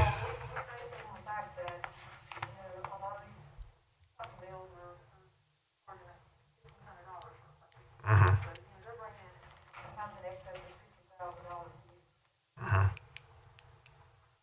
I'm fine with those numbers. They look okay to me if you've done that research on them. So that's all I have, Mr. Chairman. Just to clarify, that the revised document is what you're looking at, from your Sheriff's Department. That's right. Right. Mm-hmm, yeah. The other document from January was the revision. Yeah, I thought that was true, but I just wanted to. We got a whole new list of things here for them to either consider or not consider. So I don't particularly want to try to analyze each one of these things, whether it's right, wrong. That's kind of what we asked them to do. So that would be my way to approach this. I mean, you have looked over this document between the Sheriff's Department with Eric working on it and with you all, and your board's been in agreement with what's here as far as the draft that we sent to the county attorney. Well, I mean, we're looking at it was written as far as an enforcement. Right. What can be enforced. My proposal would be to have the ordinance that Mrs. Edwards wrote, if Mr. Brown would be willing to take a look at it and tell us what on that ordinance cannot be enforced. Right, and that was from January when they presented that tethering ordinance. I'd say when I reviewed the proposed ordinance,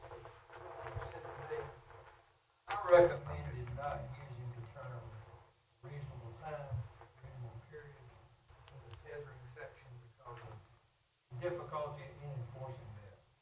What is reasonable? I recommended using some temporaries for time period, with specific time state. But that wasn't put in. The reasonable time was eliminated completely. Nothing was put in. It wasn't my intent to have no limitation on that. I was recommending some temporary time period. How much time are you thinking of? I was noticing in what you just said to me, that they had a reasonable time period defined, being some reasonable period not to exceed 3 hours, I believe. Yeah. Daily. I had not. That was not in the No, that proposed ordinance that was sent to me. Right, the original one you've got that I sent to you first, the draft ordinance, is from the Animal Control Advisory Board in the Sheriff's Office. That what you're talking about that says reasonable time of 3 hours is from Miss Edwards. Right. With that stuff. Yeah. If you're going to use reasonable time period, you need to put some kind of binding circumstances. somebody will be able to look at that and say, now what's reasonable? I don't know what that, yeah. My Well, assumption would be it was left off because of the fact they probably didn't think they could enforce it. Yeah. Go ahead. Oh, I'm sorry. But I do want to clarification, Shannon, that what we have in front of us, the revised policy, came from our Animal Advisory Committee and the Sheriff's Department working in conjunction with each other. Then they sent it to our attorney to make sure everything was okay, and then Ty offered suggestions back to them, and this is our final product. Is that correct? Okay. Thank you. Any more questions or comments? That would be unless they want to consider these new things today, right? That's up to them.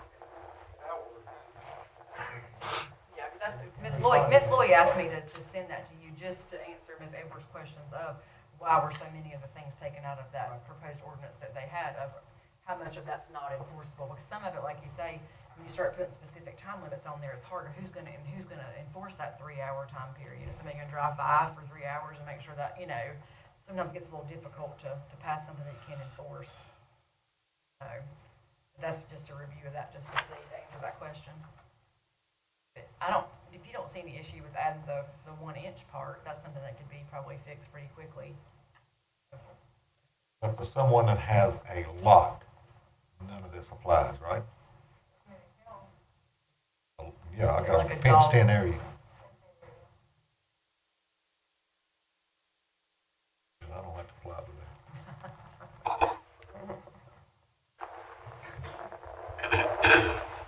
So do you two see anything else that needs to be added or taken from this besides the 1-inch collar? Well, I would like for him to take a look, if you will, at Mrs. Edwards' ordinance and go through that and let us know what he considers enforceable. Okay. And make recommendations to us about that. Any So more? can I ask when are we going to be able to get the final revision from the group to Ty and back to us to take this to action? When are y'all perceiving getting that back to us? I'll get that response back this week. So can we put this on action at the next meeting? So that's pretty good. We have that timeline where it runs a week after, so I don't see any reason why by April. It wouldn't take you all that long to look at it once that's recommendations made with it. I guess, 3 weeks? Put it back on for Yeah. April 12th. Okay. Yeah, But that's they okay. first have to go to the sheriff's department. Oh, yeah, for sure. This is written by the sheriff's department. Okay. Thank you. We may need to also clarify when these fees are going to start, the fees for the kennels and so forth. If that starts like the next fiscal year, or this year, or whatever, or prorated this year, whatever. Might be easier to start it July 1 if the admin was part of their Yeah. thing this year. Okay, nothing more on that. We'll go ahead and move on to item D. The telecommunicator proclamation. Communications Director, Mr. Dale Hall, is he here? Probably not. Nope. Let me get I've got my other page pulled up here. So this is just a proclamation honoring the telecommunicators and naming the week, and this thing's loading, so I don't know the dates, of April 11th, I think. The 17th, yeah. As the National Public Safety Telecommunicators Week, April 17th, 11 through 17. So if nobody has any issue with that, we could certainly move that to action today if possible, since it's just a proclamation, and go ahead and get that signed and to them for that week of April 11th to 17th. I have no problem, Val, the rest of the board feel. That's good. All right, we'll go ahead and move up to action agenda. Yeah. We got item F.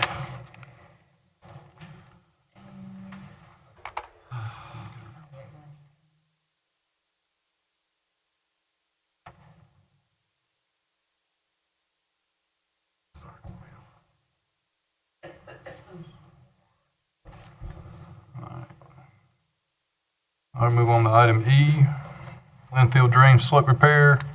Ms. Glenda Pruitt.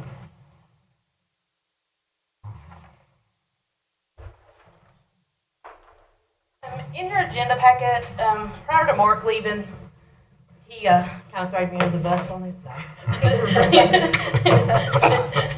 But anyway, we had worked with Labella to do an RFP for a wash that is over at the landfill.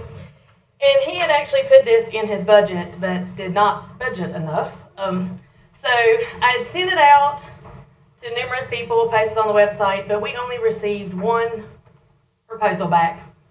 So with that being said, it was with Stewart Grading, and he had submitted two different options because when Labella did the RFP, we asked them to give us a couple different options, using totally new pipe or using the existing pipe.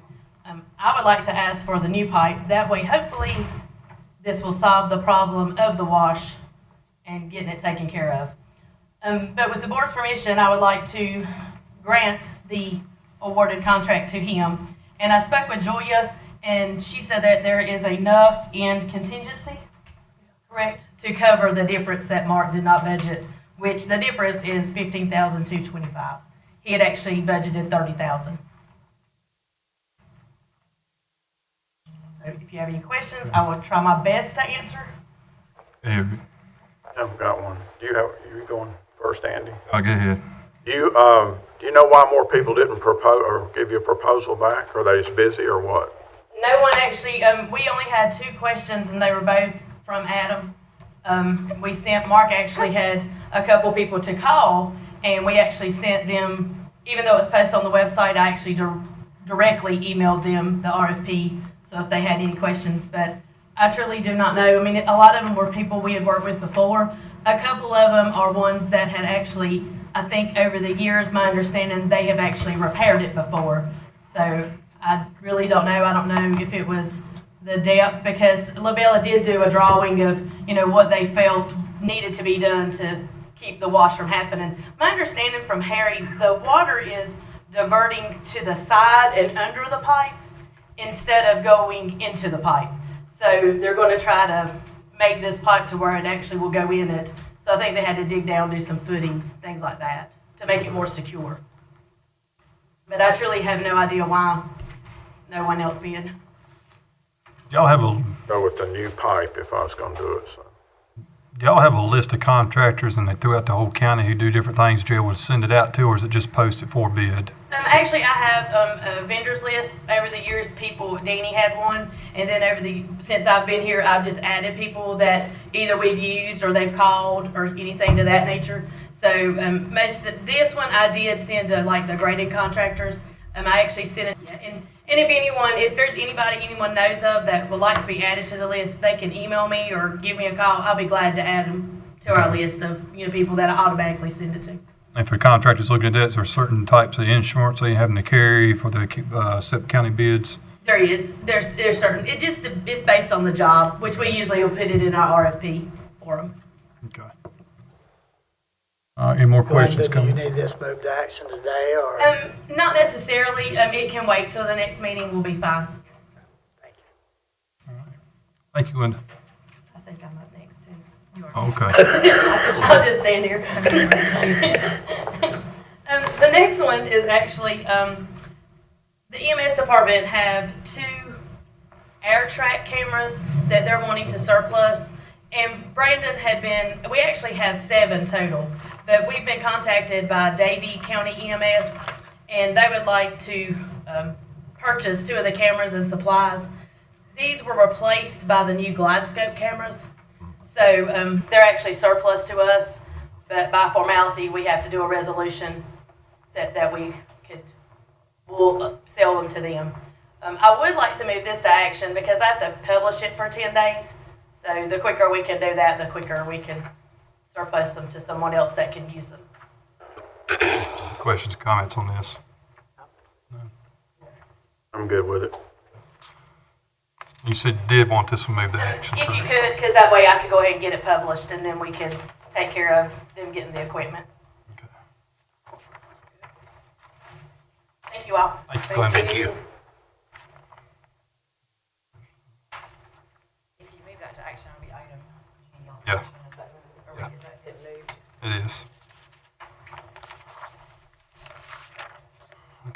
Item G, review of the BOCC adopted rules of procedure.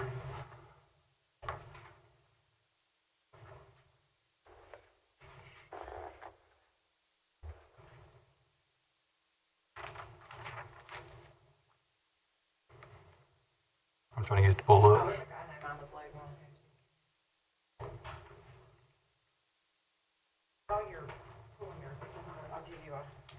There's some information on there that I attached, and then Commissioner Morris asked me to pass this out to you all when we talked about it, so I'm gonna go ahead and give you a copy of that too while you're getting that pulled up. Okay. You got one? I got one, yeah. Just give whoever else could. One.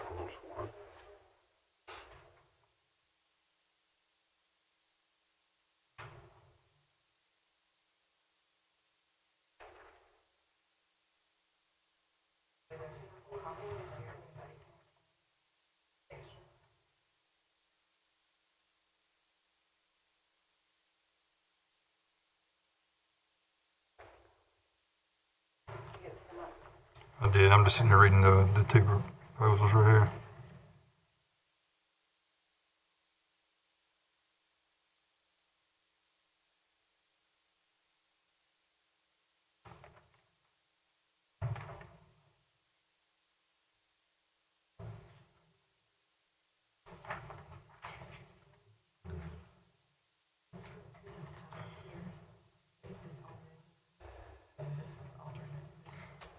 I do agree with both in some sort of way with Commissioner Morris has suggested each speaker should be allowed 4 minutes for public comments with an optional minute added if 10 or less speakers are signed up.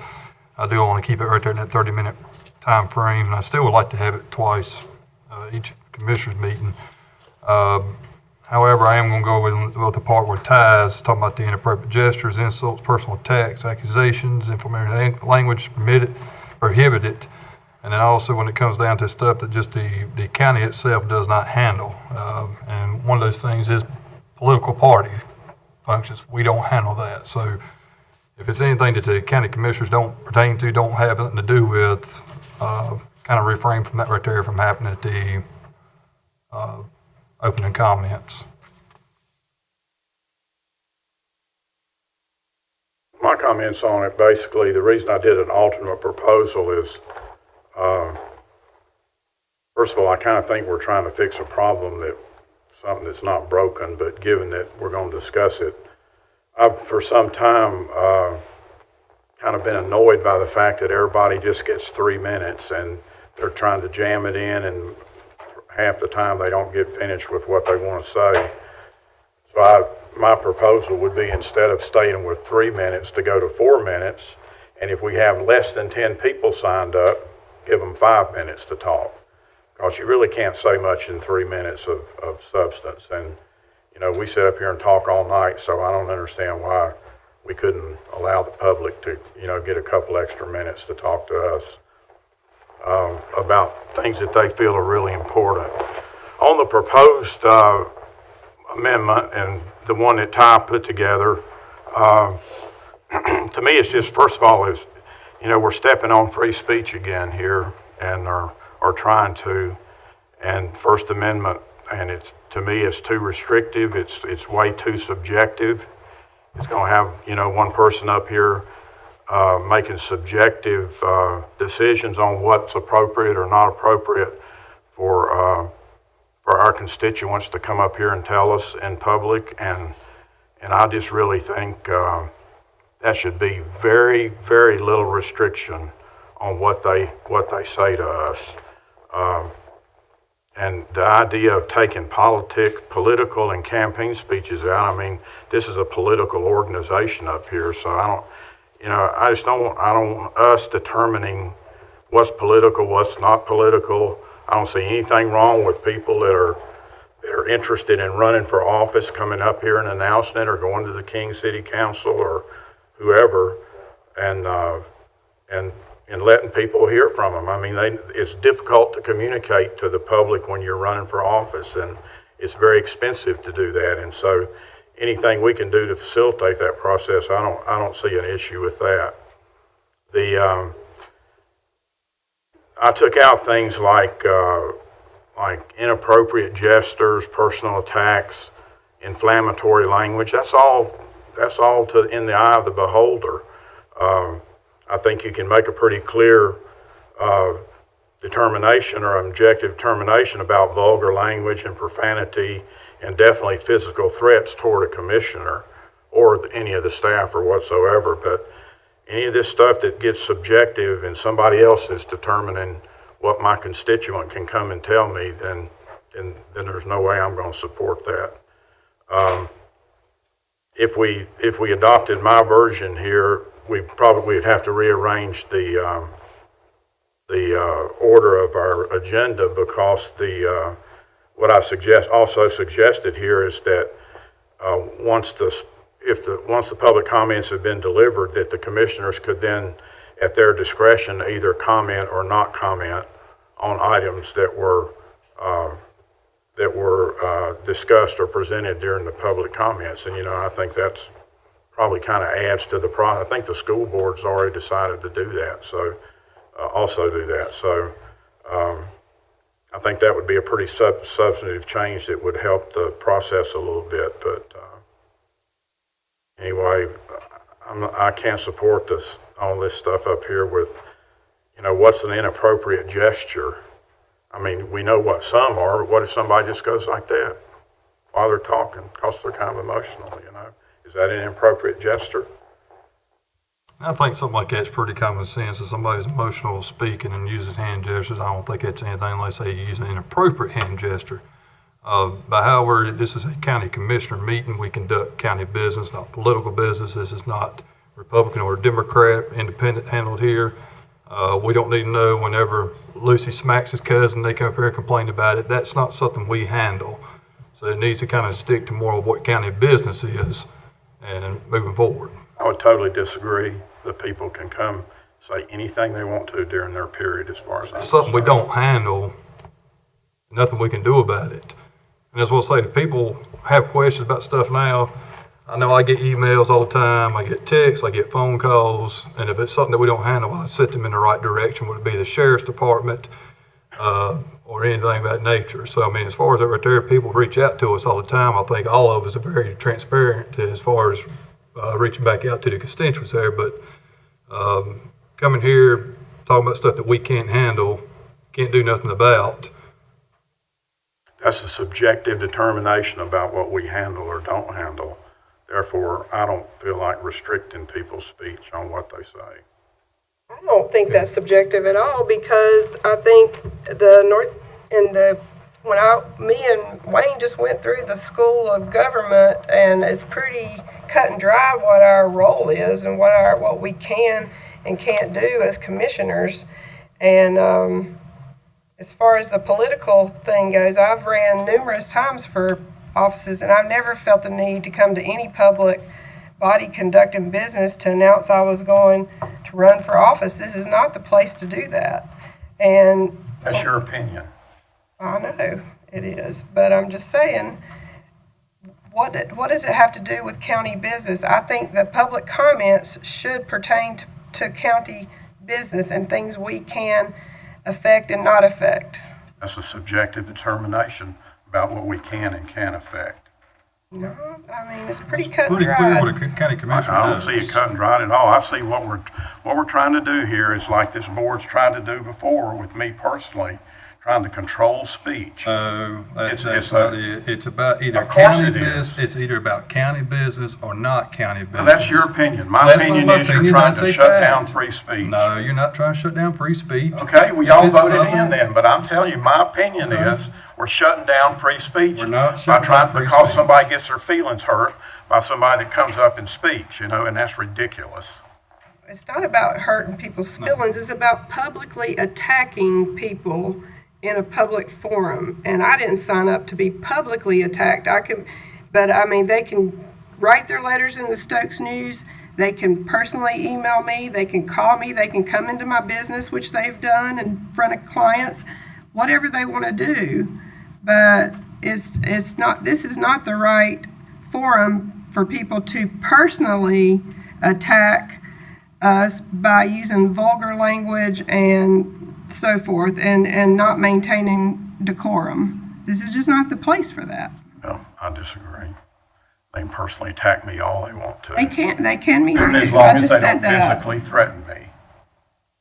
I agree, but I don't feel like this is the right forum for that. That's why I make myself available to people, to meet with them one-on-one, to answer emails and phone calls, and I don't feel like that is prohibiting anybody's free speech. You know, people don't only come here to talk to us. There's a video camera right up there, and they can talk to the whole county when they come. And this is a great opportunity for them to exercise their free speech rights. Instead, we're going to squelch them down. Nothing we can do about it.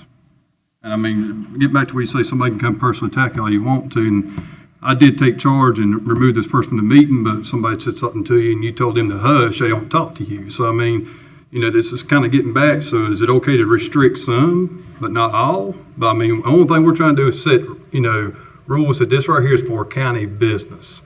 This is not for political events. This is for county business. This is where this is conducted at. It's the way it's always been. Disagree with what you're saying. Any more comments on this? We're going to do this action at the next meeting anyway, right? So Yep. I would just submit my alternate proposal, and the board can either accept it or they can take the one that was proposed by the county attorney. But I won't vote for it, I promise you that. That's fine. Well, going back to the class that Sonia and I took in the last episode, the guy brought that up pretty clear about you doing county business or conducting a county meeting. You don't need to be having political issues in it. He specified that out pretty clear.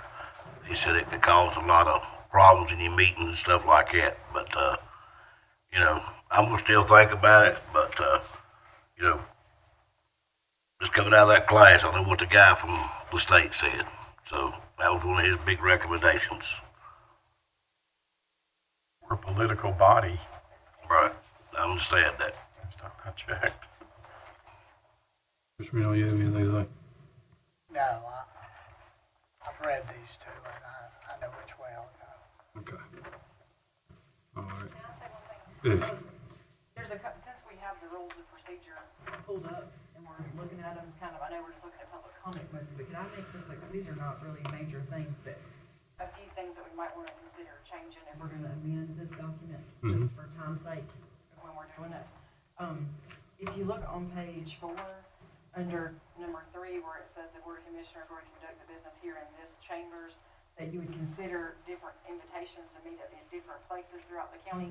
I didn't know if we wanted to leave that in there. Now that we live stream, it's a little hard to, you can certainly still meet somewhere else, but we can't very well do the live stream that we do here. So I don't know if you want to leave that or change that at all, just a thought. And then there's another area on page 5 about broadcasting and recording meetings. When this document was adopted, there was no live streaming or recording.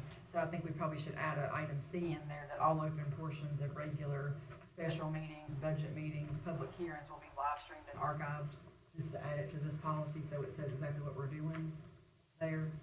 And then under 9, and I can send all these things to you too, so I'm not just rattling them off. Under Rule 9 for the agenda, you know, now we have it, so when we used to deliver the agenda, we had to be brought to your house or dropped off somewhere, so it was a huge binder, paper, no electronics. So it was brought out several days before, which limited the amount of things you could get on an agenda if you had something you wanted to add, you know, a little further into the week, maybe. So I don't know if we want to maybe amend some of this where it's the 5 working days before the meeting we're requesting things to be placed on. Because now with the way this new agenda system works, I can add something all the way up to the meeting time. Or, you know, if we set a limit of 48 hours before or something like that, just to give more time to get more information sometimes. 5 working days is a lot. Maybe if it was something like 24 hours before, would that still give you enough time to get done what you need to get done? That's probably good, just because that's the weekend, so that gives me like, you know, Friday to get it. So that way if somebody has something on a Friday morning, they're like, shoot, I wish I would have added that, we could still have time. It wouldn't be working days, it'd just be actual 48 hours prior to the meeting. When was the last time this right here was updated? 2016. There was a small part of it updated, but the main one, it was mainly adopted in 2002. Okay. Still, a lot of things have changed since even Yeah, I mean, 2016, so. we receive information differently now, so it may, we're not delivering it anymore in a packet, so it may be, more feasible to not have that be as long of a timeline anymore. And the public has access to all the documentation online, where before if they wanted it, they had to request a paper copy of it. So I'm just looking at some of those things as we go through it. And then on the informal public comment part, you can add into your public comment policy if you want to allow somebody to yield their time to somebody else. I know we've had that request more than once if somebody comes to speak, and if it's a husband and wife or in a group, they may want to yield their time. That's a board decision, so you can put that in your public comment policy if you're interested in doing that. And then also, if you were interested in changing any of the order of your items, like if you wanted to put your commissioner comments later in the meeting, after you've heard comments and been through your meeting. Some boards have them at the end of their meeting, some have them after public comments, just things that we could change, and that's why we're changing if you were interested in changing them. And then in that same area on page 6 where it says items of a time-sensitive nature on discussion may be moved to action, that sort of says what we need it to say, but also some routine items can just get moved sometimes to not have to bring them back over and over again, like that E911 resolution. I know nobody on the board right now really has an issue with doing that, but if we wanted to clarify it to say that, time-sensitive things and routine items could be moved, you wouldn't ever have anything that's controversial or involved money or anything like that until the public had time to really inspect it before it went to action. So, and then another thing that I noticed was on page 7, the Rule 13 action by the board. You have in your rules of procedure that a motion does not require a second, and a motion does not require a second. That's in Robert's rules. You can vote on anything he makes a motion on, but this board typically always requires a second. So I think if we want to change anything in there, you may want to. I'm not sure. And then adoption by majority vote, 16. The new system that we work on anyway always indicates if it's a unanimous vote, it says 5-0. If it's a 4-1 or 3-2, it always now specifies the commissioners in there that voted no to that or yes to that. So, but we can add that in there to clearly indicate that it would, in the event of a vote that's a 4-1 or a 3-2, it would identify the names of how the commissioners voted. I like it. Because we had that, Commissioner Morse requested that at one time and we changed it. It was never really been changed in how we put in the policy, but we do it already. And I would say this, Shannon, Robert's rules, you were right, Robert's rules does not require a second. Right. However, this board has been consistent, always asking for a second on the motion. So I think we need to either have it as we want a second or we don't want a second. Because Robert's rules does not actually require a second for a motion. You're right. And in your adopted policy, it said does not require a second, but this board has typically always, that I know of, required one. So I either change Ever it since to say- I've been on it, we've done seconds. And I'll send you, like I said, I know I'm right off light. I'll send you all this stuff. Yeah, while we're adjusting it, we might as well make all those changes. Right, just, they're small things, but just so we'd be actually operating under exactly what we're saying as far as the rules of procedure. And I do like the part of Commissioner Morse's thing about increasing the time for the speakers. Yeah, if you have a 30-minute period set and you only have 5 people to show up. then- Right. Yeah, For sure. okay. That's all I got, sorry. I just wanted to make sure we were going through it. All right. I'd like we'll have some more discussion on this as it comes up. So, do you want to put this back on discussion next time since it'll be? Yeah, since it'll give us time to get through all that, and we know get together, go through any more changes that we've got on that, and if it's something we ready to put through, we can put it through. Okay. All right, we'll move now to our action agenda, item A, the Public Works Director recommendation. And our county manager making a recommendation. Mr. Chairman, thank you very much. Board members, on March 10th, we conducted a interview process with applicants that had applied for the vacant Public Works Director position. I do want to take a moment to say that Mark Delahunt was in this position and he done a good job, and I would like to wish him the best in his new position in, is it Burke County? County. But we had interviewed six applicants that had applied for this position, We had a panel that consisted of John Hawkins from the Water and Sewer Authority. It had Scott Barrow from engineer from City of King, and then we had myself and Shannon, and had Ricky Goins, that was the maintenance supervisor for this school system, and Commissioner Nicholson sit on this. And we looked at these and interviewed these people, but to cut it short, the board had recommended Stuart Lee Ister to fill this position, along with my recommendation to do so also. And he'd be willing to start on March the 29th, would be his first day of applying. He's willing to take this position, and now I'm requesting that the board move forward with us to allowing us to fill this position with Stuart Lee Easter, and I think he'd be a good fit for Stokes County. I think he'd be a good fit for this department. Have a motion on that? Make a motion that we accept our county manager's recommendation of Stuart Easter as our new Public Works Director. Do I have a second on that? Second. Any discussion? All in favor say aye. Aye. Opposed? All right, personnel policy. If we need Gail or Jamie, we can get him, but I think, I told him we would get him if we needed him, but I think I can do it. We made the changes from the last meeting that were discussed.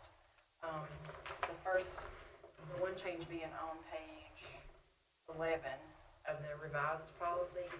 Under the disciplinary authority section, we added that line in to say that there would be no involvement from the Stokes County Board of Commissioners when dismissing an employee not appointed by the Board of Commissioners.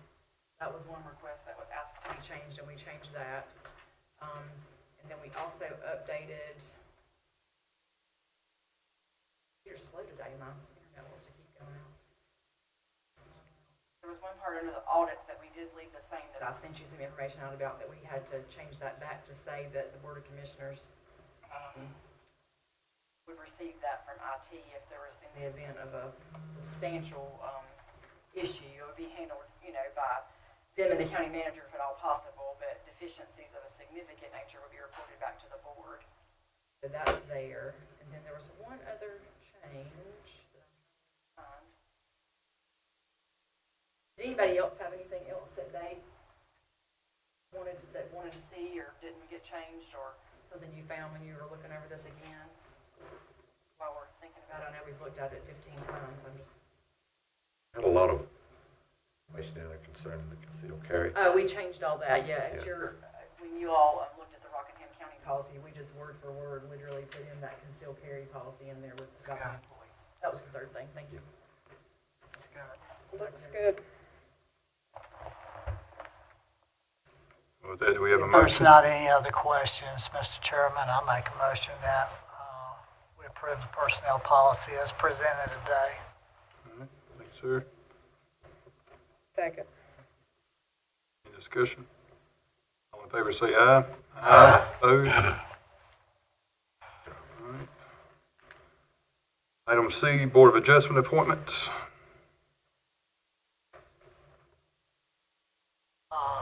Make a motion that we close nominations. All right.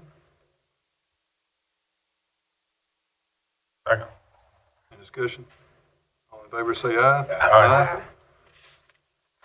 And I poll the board, start with Commissioner Morris. Turpin.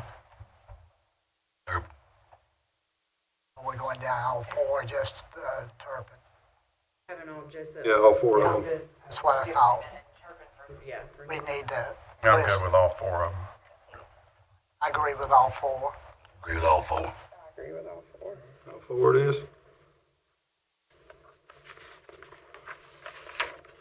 All right, move on to item D, the 811 proclamation. Have a motion on this. I make a motion we approve. Second. Any discussion? All in favor say aye. Aye. Item E, the compensation contracts. We'll start with the sheriff. motion, we approve it. Second. Any discussion? All in favor, say aye. Aye. Opposed? Register of deeds. Motion Make to a mo- approve. Second. Any discussion? All in favor, say aye. Aye. Opposed? All right, move on to item F.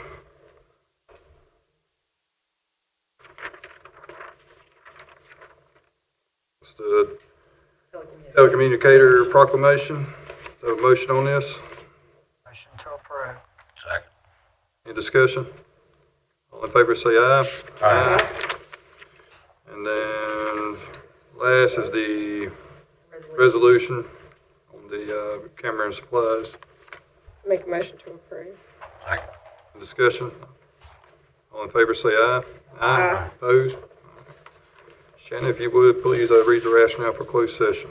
Consider the initial employment or appointment of any individual to any office or position other than a vacancy in the Board of County Commissioners or any other public body, or to consider the qualifications, competence, performance, character, and fitness of any public officer or employee other than a member of the Board of Commissioners or of some other public body pursuant to General Statute 143-318.11A6. A motion going closed. Motion to go in close. Second. Discussion? All in favor, say aye. Aye. Closed.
Number 5. If there's no more business, we'll have a motion for adjournment. Motion. Discussion? All in favor say aye. Aye. Meeting adjourned. Did I get up? How many times?